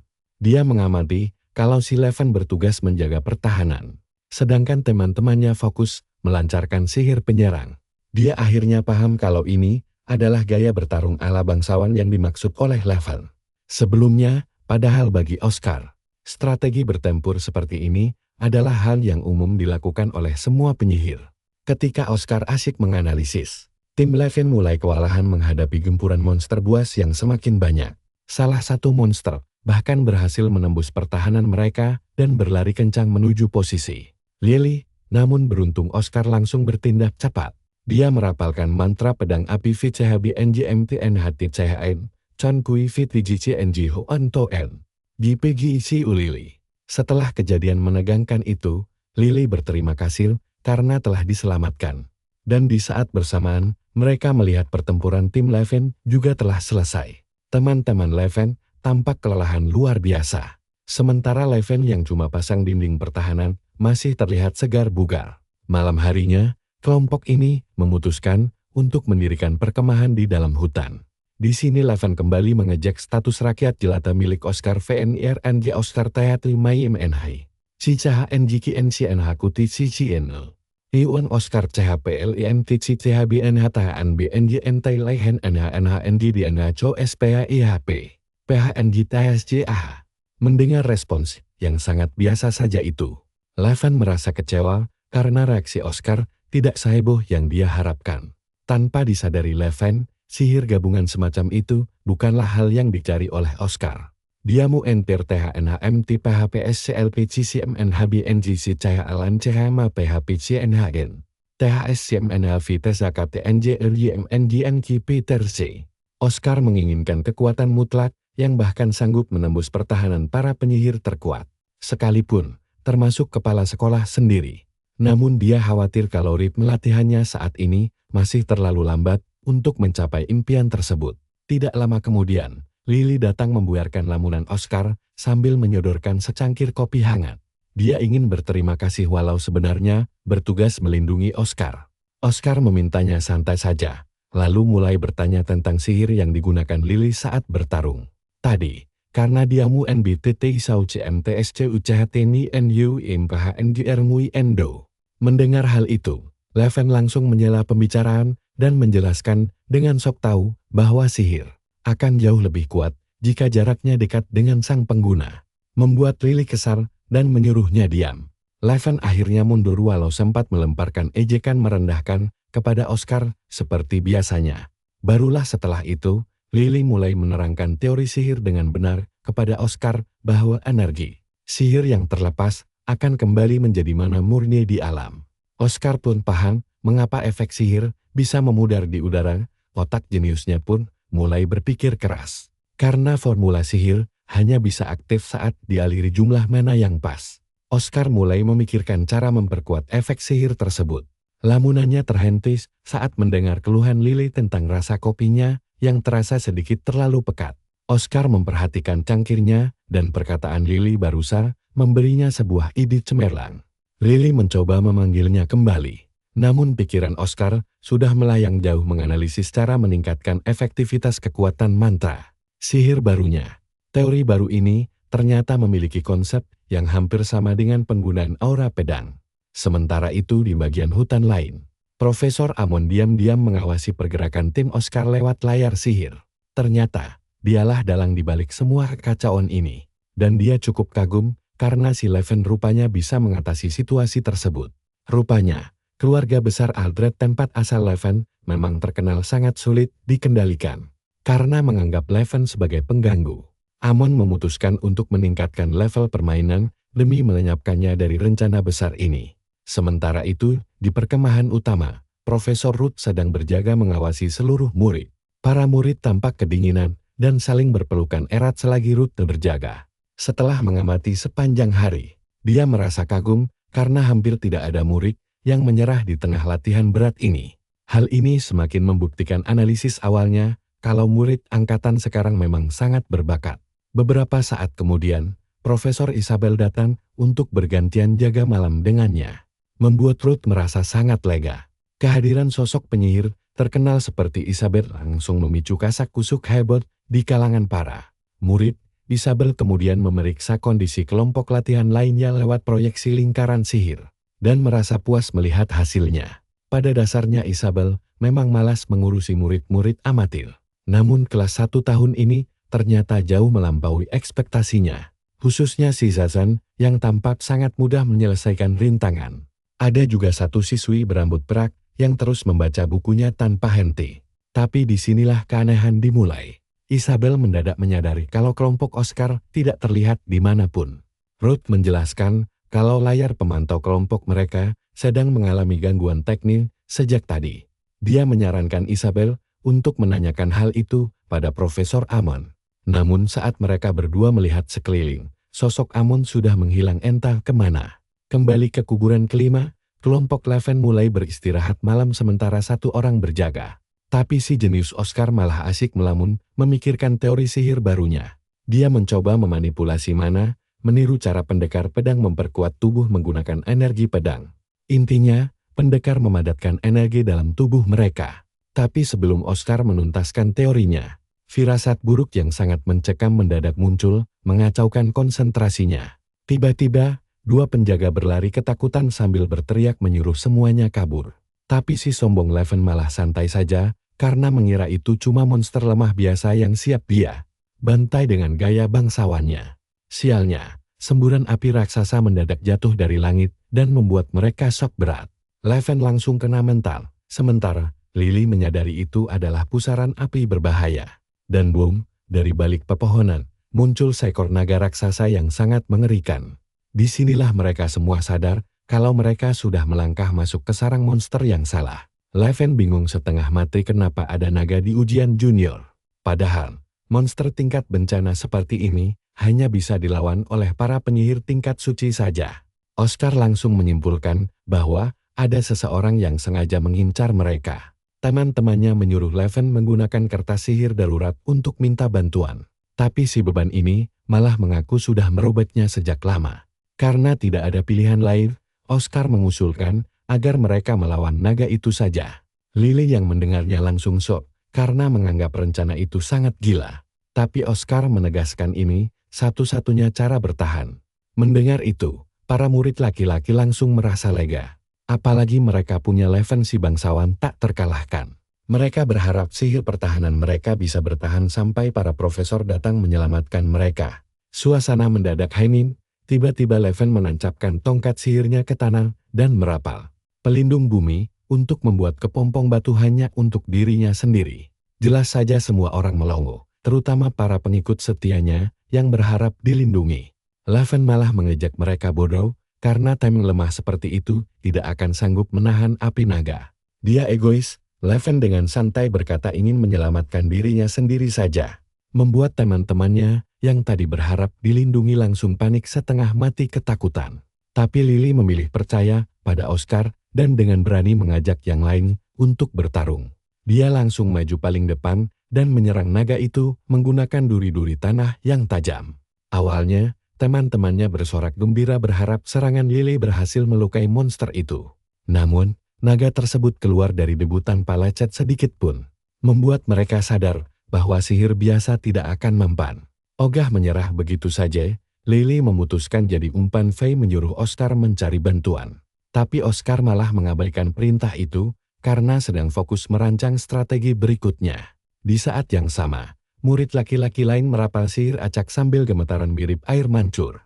Sementara teman di sebelahnya sudah pasrah dan diam saja menunggu ajal menjemput. Saat naga itu bersiap menyemburkan pusaran api lagi, Oscar akhirnya melangkah maju ke depan. Lily hanya bisa terdiam heran melihat apa yang ingin dilakukannya. Sementara Oscar fokus memperhatikan aliran mana alam yang diserap si naga. Oscar tetap tenang, meskipun situasinya sangat mengerikan. Dia tidak sabar untuk menguji kekuatannya melawan makhluk legendaris tersebut. Sejak zaman kuno, naga memang dikenal sebagai pembawa bencana karena bisa menyerap mana alam tanpa batas demi memperkuat napas api mereka. Tapi dari sinilah teori sihir jenius Oscar tercipta. Dia penasaran apa jadinya jika dia memadatkan mana alam dengan cara yang sama. Di saat si naga mulai menembakkan apinya, kelompok Oscar sudah pasrah bersiap menemui leluhur. Di sisi lain, Leven gemetaran di dalam tameng tanahnya sambil berharap bisa selamat sendirian. Lily sangat mengkhawatirkan keselamatan Oscar, tapi cowok itu malah sangat santai menghadapi maut. Tembakan langsung. Tepat saat api naga melesat, Oscar menembakkan sihir peluru api super kuat. Gila sih, Serangannya langsung menghancurkan api naga, sekaligus menembus kepala si monster, sampai tawas. Kejadian ini membuat Lily melongo sampai jatuh berlutut, karena tidak percaya dengan apa yang baru saja dia lihat. Sementara di tempat lain, Amon menyaksikan semuanya lewat cermin sihirnya. Dia tidak percaya kalau anak baru seperti Oscar bisa mengalahkan naga hanya dengan satu tembakan saja. Sebelum dia bisa menganalisis sihirnya, Amon merasa ada yang melacaknya. Jadi dia segera kabur sambil bersumpah akan menghabisi Oscar nanti. Baginya, hanya keturunan bangsawan yang boleh memiliki kekuatan sehebat itu. Sedangkan Oscar hanyalah seorang rakyat jelata yang tidak ada apa-apanya. Sementara itu, Oscar merasa sangat puas karena teori sihirnya berhasil dipraktikkan dengan sempurna. Dia menerapkan metode pengolahan energi pedang ke dalam manai dan hasilnya luar biasa. Dia tahu ide gila ini hanya bisa terwujud karena pengalaman masa lalunya sebagai seorang pendekar pedang. Sesaat kemudian, kedua temannya memeriksa jasad naga untuk memastikan monster itu benar-benar sudah mati. Leven yang akhirnya keluar dari tameng tanahnya juga dibuat shock melihat naga dikalahkan rakyat jelata. Dia sangat gengsi karena seorang bangsawan agung sepertinya justru diselamatkan rakyat biasa. Lily mematung kebingungan. Dia masih mencoba mencerna apa yang terjadi. Ketika tiba-tiba tubuh Oscar lemas dan ambruk ke tanah membuat Lily panik menghampirinya. Tapi Oscar menenangkannya. Faye berkata kalau dia hanya kelelahan karena memaksakan diri. Sihir tadi terlalu kuat dan menyedot seluruh tenaganya. Bahkan membuat tubuhnya terasa sangat panas seperti mau meledak. Tak lama kemudian, mereka kembali dibuat ketakutan saat mendengar suara semak-semak bergoyang dari dalam hutan. Lily mengira ada monster kuat lain yang datang. Namun ternyata itu adalah Isabel bersama golem raksasanya. Ternyata dia mengikuti jejak lingkaran sihir teleportasi yang mencurigakan. Isabel langsung bertanya, apakah mereka baik-baik saja? Tetapi semua orang masih terlalu shock untuk menjawab pertanyaannya. Oscar pingsan total. Dia sempat memanggil nama gurunya sebelum akhirnya tumbang. Membuat Isabel terkejut melihat jasad naga raksasa dan sadar kalau murid kesayangannya ini telah berbuat gila lagi. Dia berniat menginterogasi mereka setelah kembali ke akademi nanti. Namun di saat yang lain, mengkhawatirkan Oscar. Leven justru sibuk memikirkan rasa malu yang harus dia tanggung nanti. Begitu matahari mulai terbenam, mereka semua bersiap kembali ke akademi. Setelah pulih sepenuhnya, Oscar langsung menemui kepala sekolah Balsamus untuk menceritakan semua kejadian mengerikan yang mereka alami. Balsamus tidak percaya kalau Oscar diserang di wilayah sekolah sendiri. Dia menyadari kalau akademi mereka sudah disusupi oleh penyihir hitam yang sengaja mengincar para murid biasa. Dia pun memuji keberanian Oscar yang berhasil selamat dari maut. Oscar menjawab kalau dia bisa bertahan karena tekadnya untuk menjadi kuat. Bahkan dia berhasil memahami langkah pertama untuk mencapainya. Tapi, Balsamus justru menyarankan Oscar untuk segera meninggalkan akademi ini. Dia menjelaskan, sekolah sudah tidak aman karena penyusupan para ekstremis. Dan menyarankannya hidup tenang di luar tanpa menggunakan sihir lagi. Menurutnya, hanya itu cara agar Oscar bisa selamat. Mendengar hal itu, Oscar langsung teringat kehidupan masa lalunya yang terasa sangat hampa meski dia memiliki banyak pencapaian besar. Balsamus menegaskan kalau banyak orang yang bisa hidup bahagia tanpa sihir sama sekali. Dia juga menasihati Oscar agar tidak menyia-nyiakan masa mudanya hanya demi mengejar kekuatan yang berbahaya. Sambil mendengarkan nasihat itu, Oscar justru teringat betapa bahagianya dia bisa belajar sihir bersama Isabel. Karena tidak ingin kehilangan kebahagiaan itu, dia langsung menolak saran sang kepala sekolah. Oscar tegas menolak untuk menyerah setelah perjuangan keras yang dia lalui sampai sekarang. Balsamus terkejut, tapi karena Oscar tidak akan berubah pikiran, dia hanya bisa mengucapkan terima kasih atas kepeduliannya. Karena pelaku yang mengincarnya ada di dalam sekolah. Oscar memberitahu Balsamus bahwa dia memiliki sebuah ide cerdik untuk memancing mereka keluar. Hal ini membuat Balsamus penasaran dan meminta Oscar menceritakan rencananya. Dengan penuh percaya diri, Oscar menyatakan kalau dia sendiri yang akan menjadi umpan untuk menyeret mereka keluar dari kegelapan. Balsamus kaget setengah mati dengar itu dan nanya apa Oscar gak takut mati. Tapi dengan santai Oscar bilang dia belum mau ketemu nenek moyangnya secepat ini. Jawaban polos itu bikin Balsamus ketawa ngakak sampai sakit perut seolah Oscar baru aja ngelawak. Ala pelawak stand up papan atas. Oscar heran sendiri kenapa si Pak tua ini malah ketawa receh banget. Sadar kalau muka Oscar udah bingung maksimal, Balsamus pun buru-buru minta maaf. Karena Oscar kelihatan niat banget buat berjuang, Balsamus akhirnya setuju buat bantu dia. Mereka berdua lu jabat tangan erat buat meresmikan aliansi baru ini. Habis itu, Balsamus nyuruh Oscar beli tongkat sihir baru. Oscar sempat bingung, tapi pas dicek, tongkat lamanya emang udah hancur total.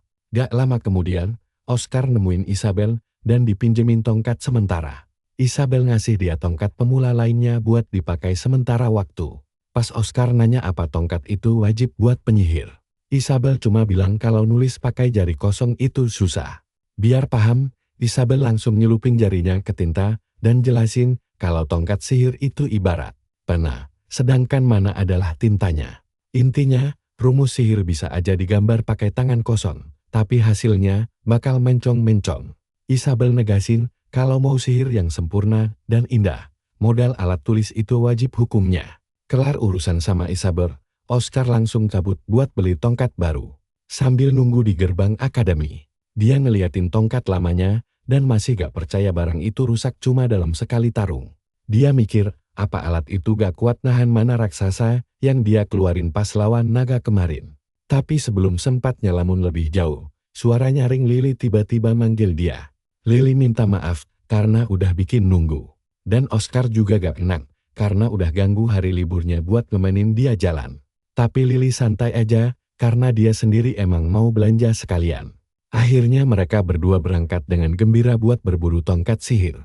Gak butuh waktu lama, mereka sampai di toko pertama dan Oscar langsung melongo ngeliat tumpukan tongkat sihir yang estetik. Si pemilik toko pun dengan sombongnya langsung pamer koleksi andalannya. Dia ngeluarin salah satu tongkat termahal yang penuh hiasan permata berkilau. Katanya sih tongkat ini bakal bikin semua orang auto segan sama dia. Oscar jadi penasaran, apa batu-batu ini punya efek sihir yang spesial. Tapi Lily langsung bisikin dia buat cek harganya dulu. Dan gokil mukanya Oscar langsung sok berapa tahu harganya gak ngotak. Lily ngajak cari ke toko lain aja karena yang ini kemahalan. Tapi kocaknya, toko berikutnya malah jauh lebih mahal, sampai-sampai mereka terpaksa kabur. Setelah bolak-balik zone, mereka berdua akhirnya nyerah. Kelar muter-muter seharian, Oscar baru sadar kalau tongkat sihir itu harganya gila-gilaan dan dompetnya terlalu tipis buat beli yang layak. Lily jelasin kalau barang ginian mahal karena mayoritas penyihir itu dari kalangan bangsawan yang hobi banget pamer gengsi dan status sosial. Oscar ngerasa gak enak dan nyuruh Lily pulang duluan biar dia cari sendiri. Tapi Lily nolak dan semangat banget buat nemenin sampai dapet. Pas lanjut jalan lagi, langkah kaki Oscar terhenti di depan sebuah toko tua. Tiba-tiba pedagang sebelah bisik-bisik ngelarang mereka masuk ke sana. Pas Oscar nanya kenapa, si pedagang bilang kalau pemilik toko itu agak gesek dan suka maksa orang beli barang gak berguna. Meskipun udah diwanti-wanti, Oscar malah makin penasaran dan nekat mau masuk ke dalam. Lily panik dan coba nahan dia karena takut mereka gak bakal bisa keluar hidup-hidup sebelum belanja. Tapi dasar keras kepala, Oscar cuek aja dan langsung buka pintunya dengan riang. Dia malah mikir toko yang sepi begini, biasanya punya barang yang paling jos. Pas masuk, mereka langsung disambut ruangan gelap nan suram yang bikin bulu kuduk Lily merinding. Diskon, di sudut ruangan, ada pengrajin bernama Rod yang lagi sibuk mengukir kayu tanpa nangok sedikit pun. Oscar bilang kalau dia mau beli tongkat baru.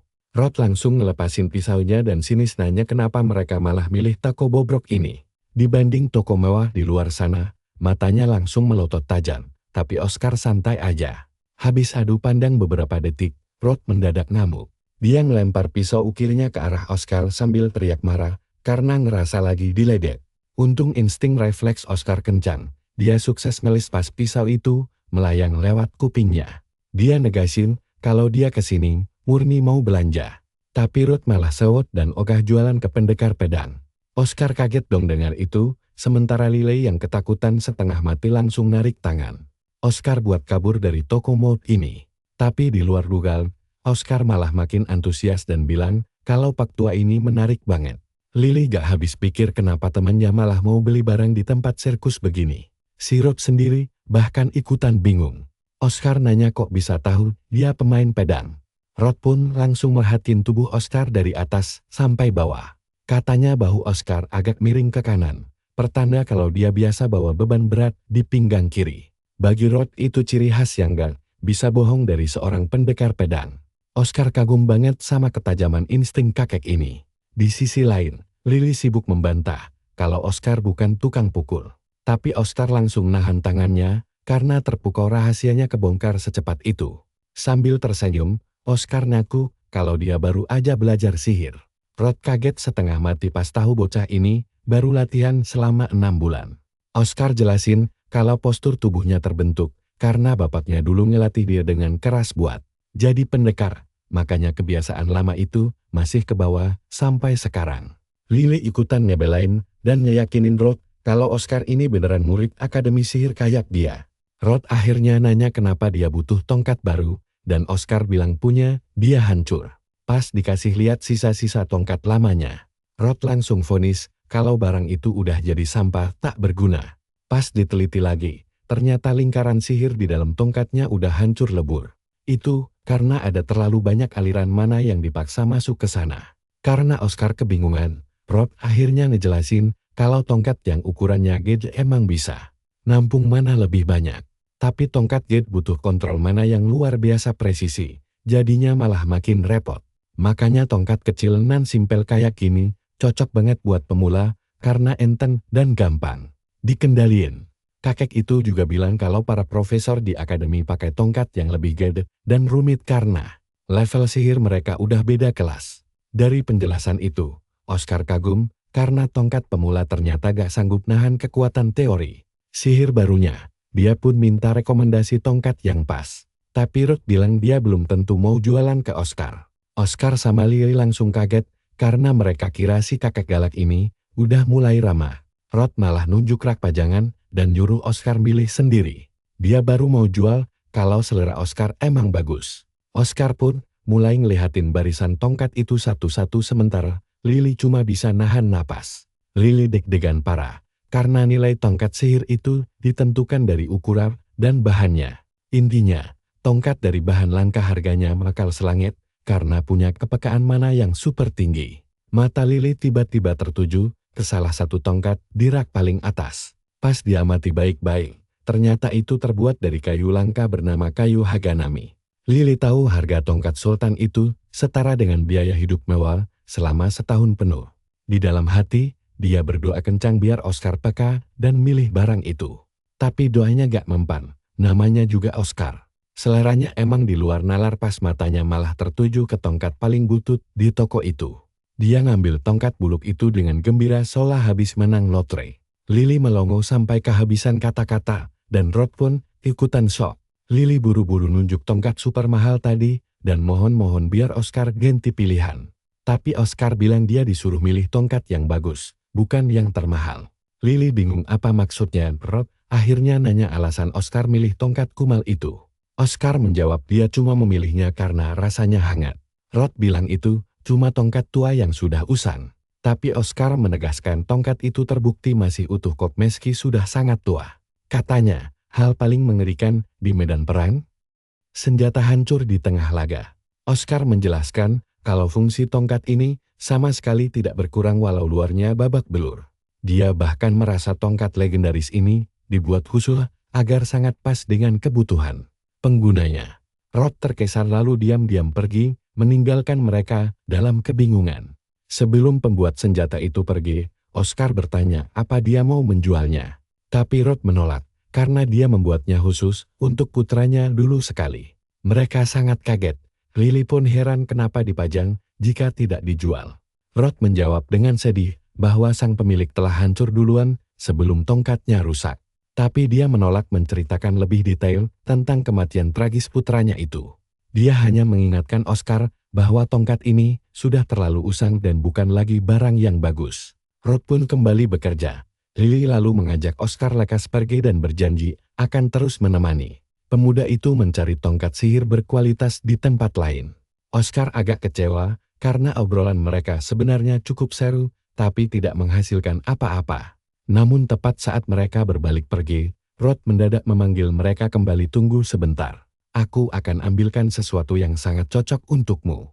Lily dan Oscar langsung kegirangan, karena perjuangan mereka tidak sia-sia. Begitu Rod pergi ke belakang untuk mengambil barangnya, Lily menghela napas lega yang luar biasa panjang. Lily tegang setengah mati. Oscar lalu meminta maaf dan bertanya, apakah dia penasaran dengan jenis tongkat yang akan diberikan oleh Rod nanti. Sayangnya mental Lily masih lelah karena petualangan ini. Tapi dia tahu betul kalau Oscar sangat menikmati momen mendebarkan ini. Nah lo, coba lihat siapa yang tiba-tiba muncul di toko ini, si Profesor Amon. Tentu saja semua langsung kaget melihatnya, datang mendadak. Keheningan canggung menyelimuti ruangan saat Amon meremas cambuknya dengan sangat erat seolah siap bertarung. Oscar menatapnya tajam tanpa berkedip. Sementara Lily yang polos malah menyapa dengan ceria dan bertanya, apakah dia mau belanja juga? Amon menjawab sangat gugup tepat saat Rod kembali menyapa. Menyadari suasana canggung itu, Amon langsung ngibrit kabur dari toko layaknya dikejar penagih utang. Dia bilang akan kembali lagi nanti karena Rod sedang sibuk melayani pelanggan lain. Lily mengejarnya keluar untuk melepas kepergiannya. Tapi Amon sudah lari sangat jauh sampai Lily khawatir mereka telah mengganggu urusan sang profesor. Oscar tetap tenang. Beberapa saat kemudian, Rod membersihkan tongkat itu, lalu menyerahkannya kepada Oscar sebagai senjata andalan baru. Mata Oscar langsung berbinar gembira saat melihat tongkat yang sebenarnya tidak terlalu estetik itu. Lily segera menyadari kalau tongkat itu dibuat dari kayu pohon legendaris bernama pohon asal-usul.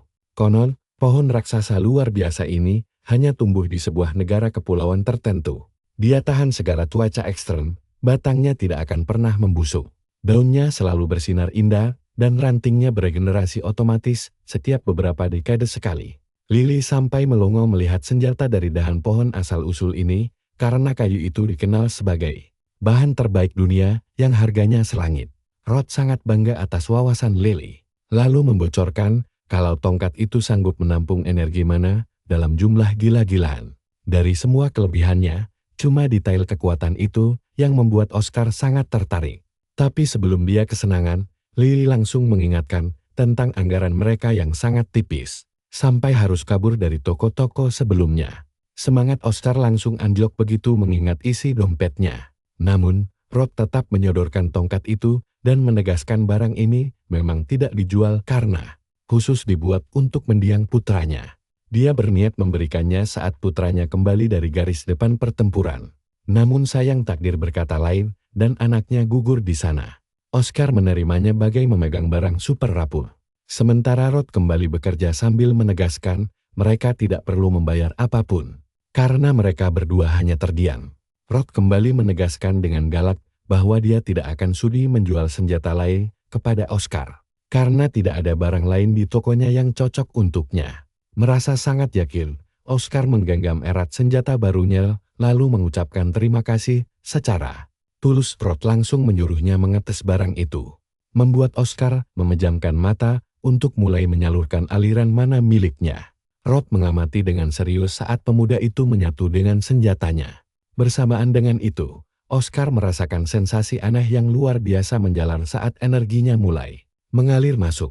Meski ini pertama kalinya, sensasi magis itu membuatnya merasa seolah telah menggunakannya selama bertahun-tahun. Begitu Oscar selesai merasakannya, Rod langsung mengusir mereka dengan galak agar bisa melayani pelanggan asli yang mau bayar pakai uang. Sebelum melangkah keluar pintu, Oscar penasaran tentang kemunculan Amon tadi. Dia bertanya pada Rod, apakah sang profesor memang sering mampir ke toko senjata ini. Beberapa hari kemudian, teman-teman sekelas Oscar mulai berbisik-bisik melihatnya bersama Lily tentang kejadian di makam kelima. Pihak sekolah sendiri beralasan itu cuma kecelakaan lingkaran teleportasi. Membuat semua orang kagum karena kelompok Oscar bisa pulang dengan selamat. Benar-benar pengecut. Teman-teman sekelasnya terus mengejek Levin habis-habisan karena sikap payahnya saat bahaya kemarin. Tiba-tiba suara cambuk menggelegar keras membuat sisi kelas langsung senyap saat Amon masuk. Dia langsung memarahi murid-murid karena berani bergosip tidak sopan di jam pelajarannya yang berharga. Ketakutan, para murid serempak meminta maaf, sementara Oscar Hanya menatap dingin sang profesor. Rod sempat bercerita kalau Amon dulunya adalah kapten dari pasukan mendiang putranya. Rupanya, Amon berada di medan perang saat anak Rod gugur. Bahkan dialah yang mengantarkan kabar duka itu langsung. After kematiannya, Amon membawa pulang tongkat tua yang usang tadi sebagai kenang-kenangan untuk Rod. Lily sangat terharu saat mendengar kisah sedih itu. Rod bahkan memuji kebaikan Amon yang selalu bersikap ramah pada putranya yang hanya rakyat jelata.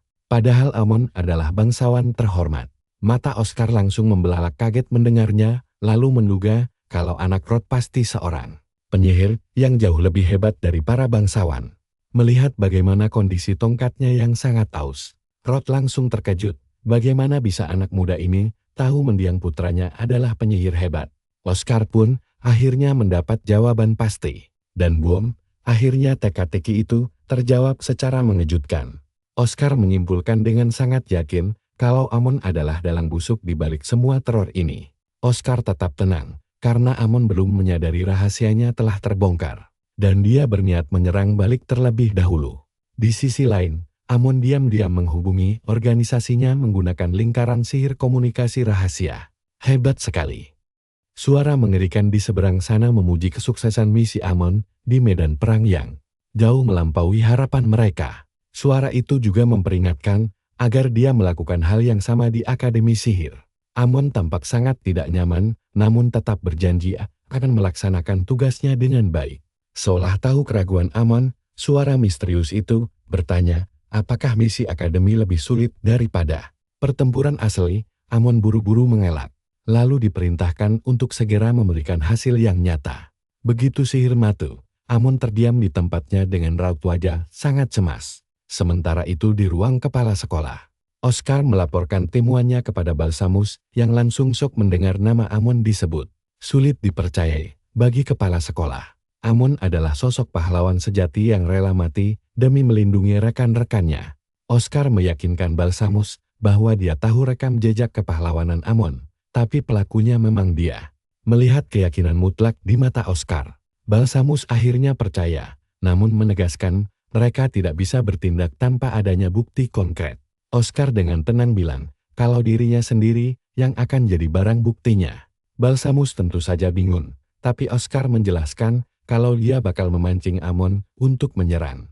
Seperti saat latihan dulu, dia ingin membuat situasi yang minim saksi mata agar Amon terpancing menyerang lagi. Oscar sangat yakin kalau Amon tidak akan membiarkan kesempatan emas ini lewat begitu saja untuk mengincarnya. Saat Balsamus sedang memikirkan ide itu, pandangannya tidak sengaja tertuju pada sebuah catatan di mejanya. Catatan itu berisi misi pengawalan Putri Kekaisaran.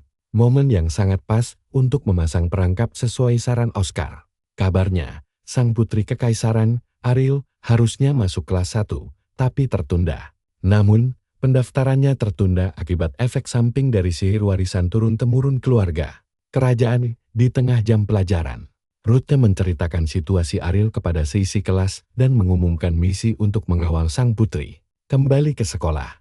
Sederhananya, sekelompok murid bertalenta akan dikirim langsung ke ibu kota kekaisaran untuk menjemputnya kembali. Ruth mengumpulkan murid-murid paling berbakat dari kelas 1 untuk misi ini, termasuk Oscar, Zazan, dan si gadis pendiam yang hobinya cuma membaca buku seharian. Oscar pun sadar kalau misi ini memang waktu paling tepat untuk memancing Amon agar mengincarnya kembali. Setelah menjelaskan detail misinya, Ruth bertanya, apakah ada pertanyaan? Lalu Zazan langsung mengangkat tangannya. Seperti biasa, bocah ini berniat mencari gara-gara dengan rakyat jelata favoritnya, yaitu Oscar. Karena semua orang di tim ini dianggap sangat jenius. Zazan bertanya, apakah kekuatan Oscar setara dengan mereka? Yang mengejutkan, Ruth menjawab ya. Bahkan menambahkan, kalau kekuatan Oscar sudah melampaui kelas mereka berdasarkan performanya saat latihan lapangan kemarin. Zazan tentu saja terkejut, sekaligus bingung mendengar itu, sementara si kutu buku tetap cuek bebek. Meski Ruth sendiri yang menilainya. Zazan keras kepala dan menolak mentah-mentah kenyataan tersebut. Dengan sombongnya dia bilang, kalau Oscar baru di tingkat magang mana, dan bahkan tidak bisa memakai sihir dasar. Oscar sendiri memilih tetap santai mendengarkan omongan pedas si Zazan yang sedang meremehkan dirinya. layaknya bocah yang sedang iri. Shazan mengeluh kenapa semua orang malah memuji Oscar yang bakatnya biasa saja. Dia sudah melihat Isabel dan kepala sekolah memuji Oscar. Dan sekarang giliran Ruth yang ikut-ikutan. Shazan tidak terima. Apalagi setelah melihat nilai latihan kemarin, di mana Oscar melampaui semua orang. Karena kesal setengah mati, Shazan menantang Oscar berdua untuk menunjukkan kekuatan hebat yang katanya bikin semua orang heboh. Oscar sendiri sempat kaget dengan tantangan mendadak itu, karena dia sebenarnya cuma mau hidup tenang. Ruth mulai pusing karena misi pengawalan penting ini bisa saja hancur berantakan akibat Eyo, bocah-bocah manja ini, agar kerja sama tim tidak terganggu.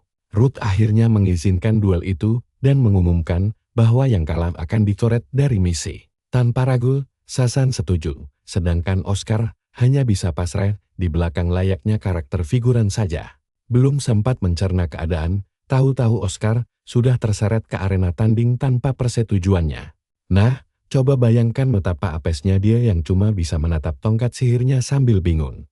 Bagaimana bisa situasi berakhir kacau seperti ini? Di saat Oscar masih merenungi nasibnya, Shazan justru sudah bersiap dengan penuh semangat untuk pamer kehebatan darah bangsawan miliknya. Begitu mengangkat tongkatnya, Shazan merapalkan sihir yang memanggil bongkahan es raksasa tepat di atas kepala Oscar, lalu menyuruhnya bersiap menghadapi kemarahannya.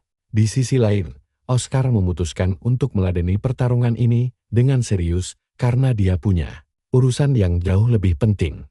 Ditambah lagi, kalah bukanlah pilihan jika dia ingin rencana memancing Amon saat misi pengawalan nanti berhasil.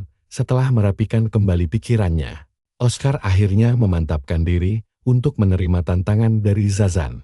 Meski dipuji semua orang sebagai penyihir jenius dari klan Gelochi, Shazan sebenarnya memendam rasa rendah diri yang sangat mendalam tanpa ada satu orang pun yang tahu.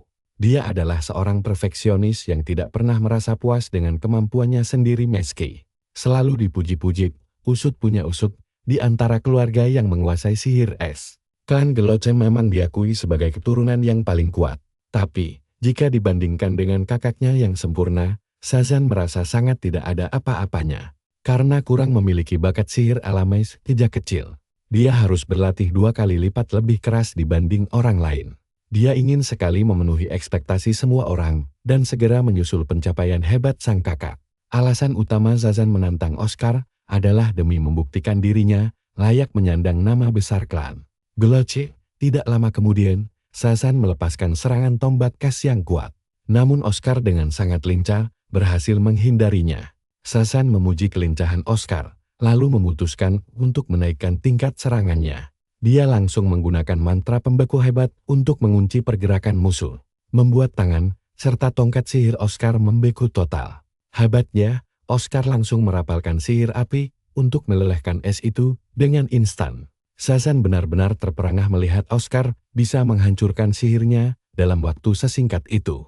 Keduanya kemudian saling tatap dengan tajam, menunggu siapa yang akan memulai langkah penyerangan berikutnya di arena. Sementara itu, Ruth mengamati jalannya pertandingan dari kejauhan. Sedangkan si gadis kutu buku duduk santai di sudut ruangan tanpa peduli dengan tontonan adu gengsi cowok di depannya. Seiring berjalannya duel, Ruth dibuat kagum karena Oscar bisa lolos dari es Shazan dengan menyelimuti tubuhnya memakai api. Dia menyadari kalau setiap gerakan Oscar tampak seperti seorang petarung yang sudah sangat berpengalaman. Tapi dari hasil pengamatannya, kapasitas mana milik Shazan jauh lebih besar daripada milik Oscar. Oleh karena itu, tampaknya hanya tinggal menunggu waktu saja sampai Oscar kewalahan menghadapi gempuran kekuatan murni dari Shazan. Benar saja, Oscar segera terkepung oleh puluhan tombak es Shazan. Yakin kemenangan sudah di tangan. Dengan sombongnya Shazan memuji bakat hebat Oscar sebagai rakyat jelata. Namun menegaskan bahwa semua itu tidak ada apa-apanya dibanding latihan kerasnya selama bertahun-tahun. Shazan kemudian menyiapkan sihir tombak es pamungkasnya. Dia harus membuktikan keunggulannya sekarang juga. Tiba-tiba, terjadi sesuatu yang sangat aneh, sampai membuat si gadis kutu buku yang biasanya acuh tak acuh mendongakkan kepalanya. Nah, bersiapa? Karena Ruth pun dibuat syok melihat Oscar bangkit dengan tubuh diselimuti mana yang meluap-luap. Oscar lalu meminta maaf Karena telah membuat Zazan menunggu lama seolah dia baru saja melakukan pemanasan biasa, dia menjelaskan kalau dia sengaja meluangkan waktu untuk bersiap-siap, membuat Zazan kebingungan setengah mati. Dengan penuh percaya diri, Oscar memperingatkan Zazan kalau giliran dia yang akan menyerang. Tapi Zazan membalas kalau semuanya sudah terlambat untuk sekadar pamer. Zazan langsung melepaskan serangan pamungkasnya. Sebuah penjara segel es super kuat untuk mengurung Oscar. Serangan mendadak ini sempat membuat Oscar terkejut karena dia menyadari sihir tersebut telah disembunyikan di balik serangan tombak es sebelumnya. Namun, dia tetap tenang karena proses pemurnian mananya sudah selesai sepenuhnya. Sehingga penjara es buatan Zazan itu baginya kini hanyalah mainan anak kecil belaka. Dia sangat yakin tongkat sihir barunya bisa menahan kekuatan sihir yang sama seperti saat dia mengalahkan naga waktu latihan dulu. Tepat ketika es itu hendak mengurungnya, Oscar menebaskan sihir pedang api untuk menghancurkan seluruh penjara es itu dalam sekali tebas. Zazan shock berat melihat jurus andalannya dimentahkan begitu saja. Ruth pun ikut terpaku, bahkan si gadis kutu buku kini mulai mengalihkan pandangannya untuk benar-benar menonton pertarungan itu. Di sisi lain, Oscar merasa sangat senang karena sihirnya bekerja persis seperti yang dia bayangkan. Aliran mana membuat tubuhnya terasa ringan, dan mantranya tercipta dengan sempurna tanpa celah maupun jeda sedikit pun. Oscar sangat menikmati pertarungan ini. Sementara hari Zazan mendadak jadi sangat buruk ketika sihir Oscar menembus pertahanannya. Dia masih tidak percaya seorang rakyat jelata sanggup menghancurkan pelindungnya semudah membalikkan telapak tangan. Baru saja mau mengumpat seperti biasa, Oscar tiba-tiba berjalan mendekatinya. Melihat langkah Oscar yang semakin dekat, memori Zazan langsung melayang memikirkan kakak laki-lakinya yang sangat ingin dia tiru di masa lalu. Namun, sang kakak selalu merasa kalau adiknya itu terlalu melebih-lebihkannya. Karena di dunia ini, ada banyak sekali monster hebat yang bisa dengan mudah membuat mereka terlihat seperti butiran debu tidak berarti. Dan kini, saat menatap sosok Oscar yang berdiri gagah di hadapannya, barulah Zazan paham apa arti perkataan kakaknya itu. Akhirnya Oscar memperpendek jarak mereka, dan tepat ketika dia mengangkat tongkat sihirnya untuk menyerang, Ruth langsung berteriak menghentikan duel karena sang pemenang sudah ditentukan dengan sangat jelas. Dia langsung menghentikan pertandingan sementara Zazan menyerah tanpa suara, menatap pasrah pada tongkat sihir yang mengarah tepat ke dadanya. Di tempat lain, Leven malah ngamuk-ngamuk gak jelas sambil mempertanyakan eksistensi dirinya. Kelakuan pengecutnya pas latihan lapangan langsung tersebar ke santero sekolah. Bikin semua orang ngegosipin dia dari belakang.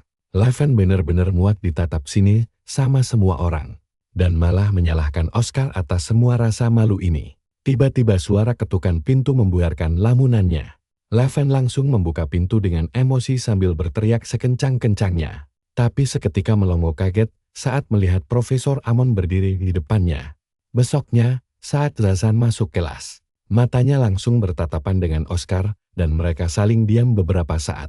Setelah duel kemarin, Zazan sebenarnya sempat mengaku ke Oscar kalau dia sangat iri padanya. Dia gak terima latihan kerasnya bertahun-tahun hancur lebur cuma karena bakat alami Oscar. Padahal Oscar sempat mengulurkan tangan buat bantu. Tapi Zazan menepisnya kasar sambil bersumpah bakal melampaui Oscar suatu hari nanti. Oscar sih santai saja menerima tantangan itu. Tapi dia juga bertekad terus melaju, sampai bakatnya gak bisa dikejar siapapun. Setelah posisi di misi pengawalan aman, Oscar tinggal bersiap menghadapi Amon besok. Gak lama kemudian di kelas, instruktur Ruth mengumumkan kalau mereka bakal melakukan sesi pengukuran mana lagi. Tiba-tiba Leven masuk kelas dengan wajah sok tenang dan tangan kanan yang diperban. Ruth menegurnya karena datang terlambat, tapi Leven cuek bebek dan melewatinya begitu saja. Dia langsung jalan ke kursinya, menghiraukan bisik-bisik tetangga dan ejekan siswa lain. Dia sempat berhenti sebentar saat melihat Oscar, sebelum akhirnya duduk tenang tanpa menyapanya. Oscar merasa ada yang janggal dan penasaran apa yang terjadi dengan tangan Leven. Gak lama, Ruth langsung menyuruh sisi kelas Dian agar bisa memulai tes pengukuran mana. Selesai kelas, Lily memuji Oscar yang bisa meningkatkan kapasitas mananya dalam waktu singkat. Oscar bilang ini berkat tongkat barunya yang terasa menyatu dengan dirinya. Lily jadi kepikiran buat beli tongkat baru juga di toko rob. Mendadak Leven mengadang mereka, memicu bisik-bisik ejekan dari murid-murid di sekitar. Tapi bukannya mengajak ribut, Leven malah belak-belakan meminta Oscar mengajarinya cara untuk menjadi lebih kuat. Sempat bingung, Oscar balik bertanya apa maksudnya.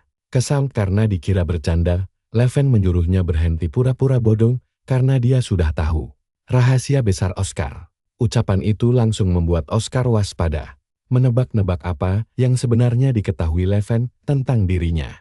Malamnya, Oscar mengikuti Leven ke area latihan dan kaget karena Leven sampai memesan tempat ini.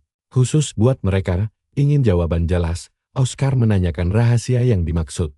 Tapi Leven malah menuduhnya pura-pura polos. Leven lalu menuduh kalau kekuatan dahsyat yang dipakai Oscar untuk mengalahkan naga kemarin adalah pemberian orang lain. Di titik ini, Oscar makin bingung dan menganggap Leven cuma ngomong-omong kosong. Hal itu bikin Leven makin murka karena merasa harga diri bangsawannya sedang dipermainkan. Dia mulai berteriak frustrasi karena merasa semua orang menganggapnya bodoh. Tiba-tiba perbannya robek saat tangannya membengkak, memperlihatkan lengannya yang berubah menjadi tangan monster berduri. Nah, coba kalian lihat ini, lengannya mendadak bermutasi jadi cakar monster mengerikan. Oscar langsung merinding ketakutan. Bahkan Leven sendiri panik karena mungkin dia lupa membaca syarat dan ketentuan. Oscar mencoba mendekat, tapi Leven sendiri tidak tahu apa yang sedang terjadi pada tubuhnya. Padahal mungkin dijanjikan kekuatan keren sekelas Iron Man, tapi bentukannya malah gak karuan begini. Sialnya, mutasi aneh ini terus menjalar dan membuat tubuhnya kesakitan setengah mati. Di saat bersamaan, duri-duri tajam melesat dari tanah, hampir saja menusuk Oscar sampai bolong. Beruntung, dia bergerak lincah menghindar sambil terus mengawasi gerak-gerik aneh Leven. Oscar sadar gerakan Leven tampak dikendalikan oleh sesuatu. Mengingat omongan Leven soal menerima kekuatan rahasia, dia langsung bisa menebak siapa dalang di balik semua kekacauan ini. Sementara itu, Leven terus meratapi nasib Malangya dan enggan mengakui kesalahannya saat latihan. Lapangan dulu, baginya, menyelamatkan diri sendiri demi bertahan hidup bukanlah sebuah kesalahan. Seolah baru sadar atas dosanya pada teman sekelompoknya, Leven mengaku sebenarnya ingin melindungi semua orang jika saja punya kekuatan. Selagi dia lengah, Oscar langsung mengambil celah untuk menyerang. Leven mengayunkan lengan monsternya, tapi sia-sia. Oscar bergerak cepat memukulnya sampai pingsan lalu membaringkannya di tanah. Setelah itu, dia langsung berteriak menantang Amon karena tega memanfaatkan murid polos sebagai bidak mainannya. Oscar tahu Amon pasti bersembunyi di sekitar sini dan menyuruhnya segera keluar. Saat menyadari kawanan gagak berputar di atasnya, Amon mendadak muncul melayang di antara mereka. Sambil memegang pecut, dia dengan sombong memaki Oscar sebagai rakyat jelata tak tahu diri yang kurang ajar. Dia lalu menjelaskan rencana skenario palsu yang akan dia laporkan ke akademi setelah menghabisi Oscar. Amon berniat melaporkan kalau mereka berdua sedang latihan mandiri, lalu ada yang kehilangan kendali, hingga memicu kecelakaan fatal. Malas mendengar dongengnya, Oscar langsung menyerang dengan sihir api yang sayangnya ditepis mudah oleh Amon. Kesal dengan serangan api barusan, Amon mengancam akan membuat Oscar berlutut memohon ampun. Dia pun langsung memanggil kawanan serigala peliharaan untuk menerjang maju menyerang Oscar. Sambil menahan gempuran serigala, Oscar teringat peringatan kepala sekolah Balsamus kalau Amon menguasai sihir pengendali makhluk. Bayangan yang sangat berbahaya. Dia mengukir formula sihir pada mayat monster untuk digerakkan bak boneka. Meski untungnya jumlah yang bisa dikendalikan cukup terbatas, Balsamus memberitahu kalau cara terbaiknya adalah mengabaikan Amon dan fokus menghabisi semua monster itu dulu. Dia juga memperingatkan Oscar untuk tetap waspada karena Amon adalah penyihir tingkat tinggi dengan banyak trik licik. Walau Balsamus sudah melarangnya keras untuk menghadapi Amon sendirian, Oscar benar-benar tidak punya pilihan lain saat ini. Rencana awalnya adalah menyusun strategi bersama Balsamus saat misi pengawalan nanti. Tapi dia gak menyangka Amon bergerak secepat ini. Karena sekarang murid tak bersalah, sudah ikut terseret, Oscar tidak akan mundur selangkah pun. Di tengah gempuran serigala, jeritan kesakitan Leven terus terngiang-ngiang di kepala Oscar. Dipicu amarah, Oscar mengertakkan gigi dan melepas sihir api raksasa yang langsung menghanguskan Kawanan serigala itu melihat ekspresi Oscar. Amon sadar bocah ini sedang sangat marah dan bertanya apa alasannya. Dia heran apa Oscar bertarung mati-matian begini cuma demi membela Levan. Oscar mengiyakan hal itu yang langsung disambut tawa meremehkan dari Amon. Amon mengingatkan kalau mereka bukan teman dekat dan cuma sekali sekelompok pas latihan. Tapi bagi Oscar, itu cukup untuk membuatnya merasa bertanggung jawab. Walau Amon bilang Leven tidak merasakan hal yang sama. Dia membongkar kalau Leven mencari kekuatan terlarang itu hanya demi balas dendam pada Oscar. Di mata Leven, Oscar tak lebih dari sekadar musuh dan rakyat jelata rendahan. Walau terus diprovokasi, Oscar tidak goyah hingga membuat Amon heran. Dia dengan tenang menjawab kalau tidak peduli bagaimana pandangan Leven terhadap dirinya. Saat bersiap menyerang lagi, Oscar menegaskan kalau Leven mengambil pilihan sesat itu hanya karena ingin menjadi lebih kuat dengan tekad bulat. Dia bersumpah tidak akan memaafkan Amon yang memanfaatkan kelemahan Leven. Sayangnya, saat ingin merapal sihir apinya lagi, lingkaran sihir Oscar mendadak hancur berkeping-keping hingga membuatnya kebingungan. Dia baru sadar kalau dirinya tidak bisa menyusun formula sihir dengan benar. Sambil mendarat perlahan di tanah, Amon menegaskan kalau organisasinya tidak akan pernah membiarkan rakyat jelata berbakat untuk tetap hidup. Amon dengan sombong mengaku sudah menyiapkan segalanya karena dia tahu Oscar punya bakat sihir yang luar biasa. Di saat formula sihir Oscar terus-terusan gagal, Amon langsung memanggil monster gajah raksasanya. Oscar memperhatikan sekitar dengan jeli dan akhirnya sadar kalau monster-monster Amon ternyata terus menyedot mana miliknya, sekaligus mengacaukan mantra sihirnya. Biarpun terjebak situasi sulit, Oscar tetap santai dan bilang kalau dia juga sudah siap. Tapi Amon merasa di atas angin. Dia menutup semua jalan kabur dengan memanggil gerombolan serigala liar. Meski formasi ini membuatnya tidak bisa menggambar formula sihir baru, Amon tetap merasa menang. Dia dengan bangga pamer kalau formula sihir yang terukir di tubuh monsternya akan terus aktif, tanpa perlu digambar ulang. Tanpa basa-basi lagi, dia menyuruh semua binatang buasnya untuk mengepung Oscar dari segala arah, dan bersiap mengirim pemuda itu ke alam baka. Walaupun posisinya sangat tidak menguntungkan, Oscar tetap tenang menghadapi situasi tanpa harapan ini. Tapi dari sinilah, dia akhirnya paham bagaimana para penyihir berbakat lainnya bisa kalah begitu mudah dari Amon. Oscar menyadari kalau ini bukan cuma soal perbedaan kekuatan, melainkan karena mereka sudah dibuat ketakutan setengah mati sampai putus asa. Saat mengingat momen ketika memegang tongkat sihir anak Rod, Oscar refleks memegang dadanya. Dia bisa membayangkan betapa hancurnya perasaan anak malang itu saat sihirnya direngat paksa di tengah kepungan monster tanpa bisa melawan balik. Berbekal tekad yang sudah bulat, Oscar bersiap bertarung untuk memberi pelajaran berharga pada Amon karena sudah berani mencari gara-gara dengannya. Sementara itu di ruang kepala sekolah, Balsamus kedatangan Ruth yang membawa tumpukan dokumen. Saat Ruth bertanya, apakah semua ini demi misi? Balsamus menegaskan kalau mereka harus memastikan tidak ada hal buruk yang menimpa sang putri. Begitu memeriksa dokumen tersebut, dia menyadari kalau permintaan siswa untuk memakai tempat latihan tahun ini jauh lebih banyak dibanding tahun-tahun sebelumnya. Ruth berkomentar kalau hal ini sangat bagus dan membuktikan dedikasi para murid.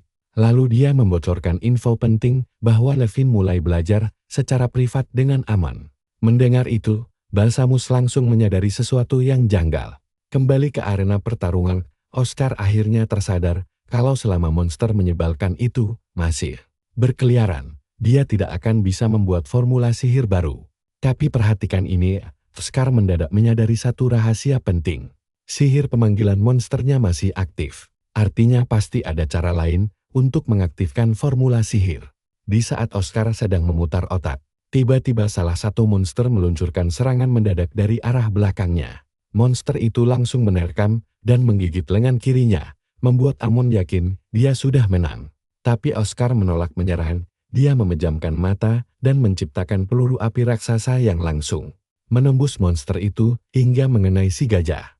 Amon langsung panik setengah mati melihat serangan barusan. Lalu berteriak histeris menanyakan bagaimana bisa Oscar masih sanggup menggunakan sihir di kondisi terjepit seperti itu. Oscar membuat lawannya shock berat setelah mengaku bisa melihat formula sihir di dalam tubuh monster tersebut, yang artinya dia bisa merapal mantra asalkan tidak terkena udara bebas. Lengan kiri Oscar memang terluka parah dan berdarah-darah. Tapi Amon jauh lebih ngeri dengan kenyataan kalau pemuda ini benar-benar bisa menembus isi tubuh monsternya. Amon bertanya kebingungan karena Oscar bertarung tanpa tongkat pusaka. Namun dengan santai Oscar membalas kalau dia memang bisa merapal sihir tanpa alat bantu apapun. Keringat dingin bercucuran di wajah Amon karena dia menolak percaya ada orang yang bisa mengeluarkan sihir mengerikan cuma bermodal jari tangan. Begitu Oscar mulai maju menyerang, Amon yang tidak sudi kalah langsung mengeluarkan tumpukan lingkaran sihir. Sialnya, usaha itu sia-sia karena seluruh serangannya langsung lenyap dilalap kobaran api murni milik Oscar yang sangat dahsyat. Amon gemetaran menyaksikan sihir andalannya hancur lebur. Sebagai penyihir berpengalaman, dia merasa ini tidak masuk akal dan menuduh Oscar sengaja menyembunyikan kekuatan aslinya. Meski begitu, dia yakin Oscar tidak bisa memakai serangan sekuat itu berturut-turut. Tapi Oscar menyahut kalau satu kali saja sudah cukup. Amon pun tersadar kalau tongkat sihirnya ternyata sudah retak parah hingga membuatnya tidak berdaya. Rasa takut langsung menyergapnya. Lalu Oscar bertanya berapa lama dia bisa bertahan tanpa tongkat itu. Detik berikutnya, Amon tanpa malu langsung bersujud memohon ampun. Dia berjanji tidak akan mengganggu Oscar lagi dan bersedia membocorkan semua rahasia yang ingin diketahui oleh pemuda tersebut. Amon bahkan sampai menawarkan rekomendasi kenaikan peringkat magang sihir sebagai bukti kehebatannya. Tapi Oscar sama sekali tidak peduli dengan semua tawaran konyol itu dan dengan dingin menyuruhnya diam setelah selesai mengoceh. Oscar menegaskan kalau dia tidak berniat membunuhnya karena dia butuh kesaksian tertulis mengenai seluruh kejahatan yang sudah Amon lakukan. Mendengar itu, Amon tiba-tiba berlari kencang menuju si gajah raksasa demi melakukan tindakan nekat. Agar tidak dikalahkan oleh rakyat jelata seperti Oscar, dia memicu lingkaran sihir terlarang untuk menyelimuti tubuhnya dan monster gajah tersebut hingga mereka mulai menyatu menjadi satu entitas mengerikan. Aduh, ngeri banget lihat bagaimana Amon nekat menyatu seutuhnya dengan monster itu. Tanpa peringatan, Amon yang sudah menggila langsung menghantam tanah secara membabi buta hingga mendesak Oscar mundur ke belakang. Sadar kalau lawannya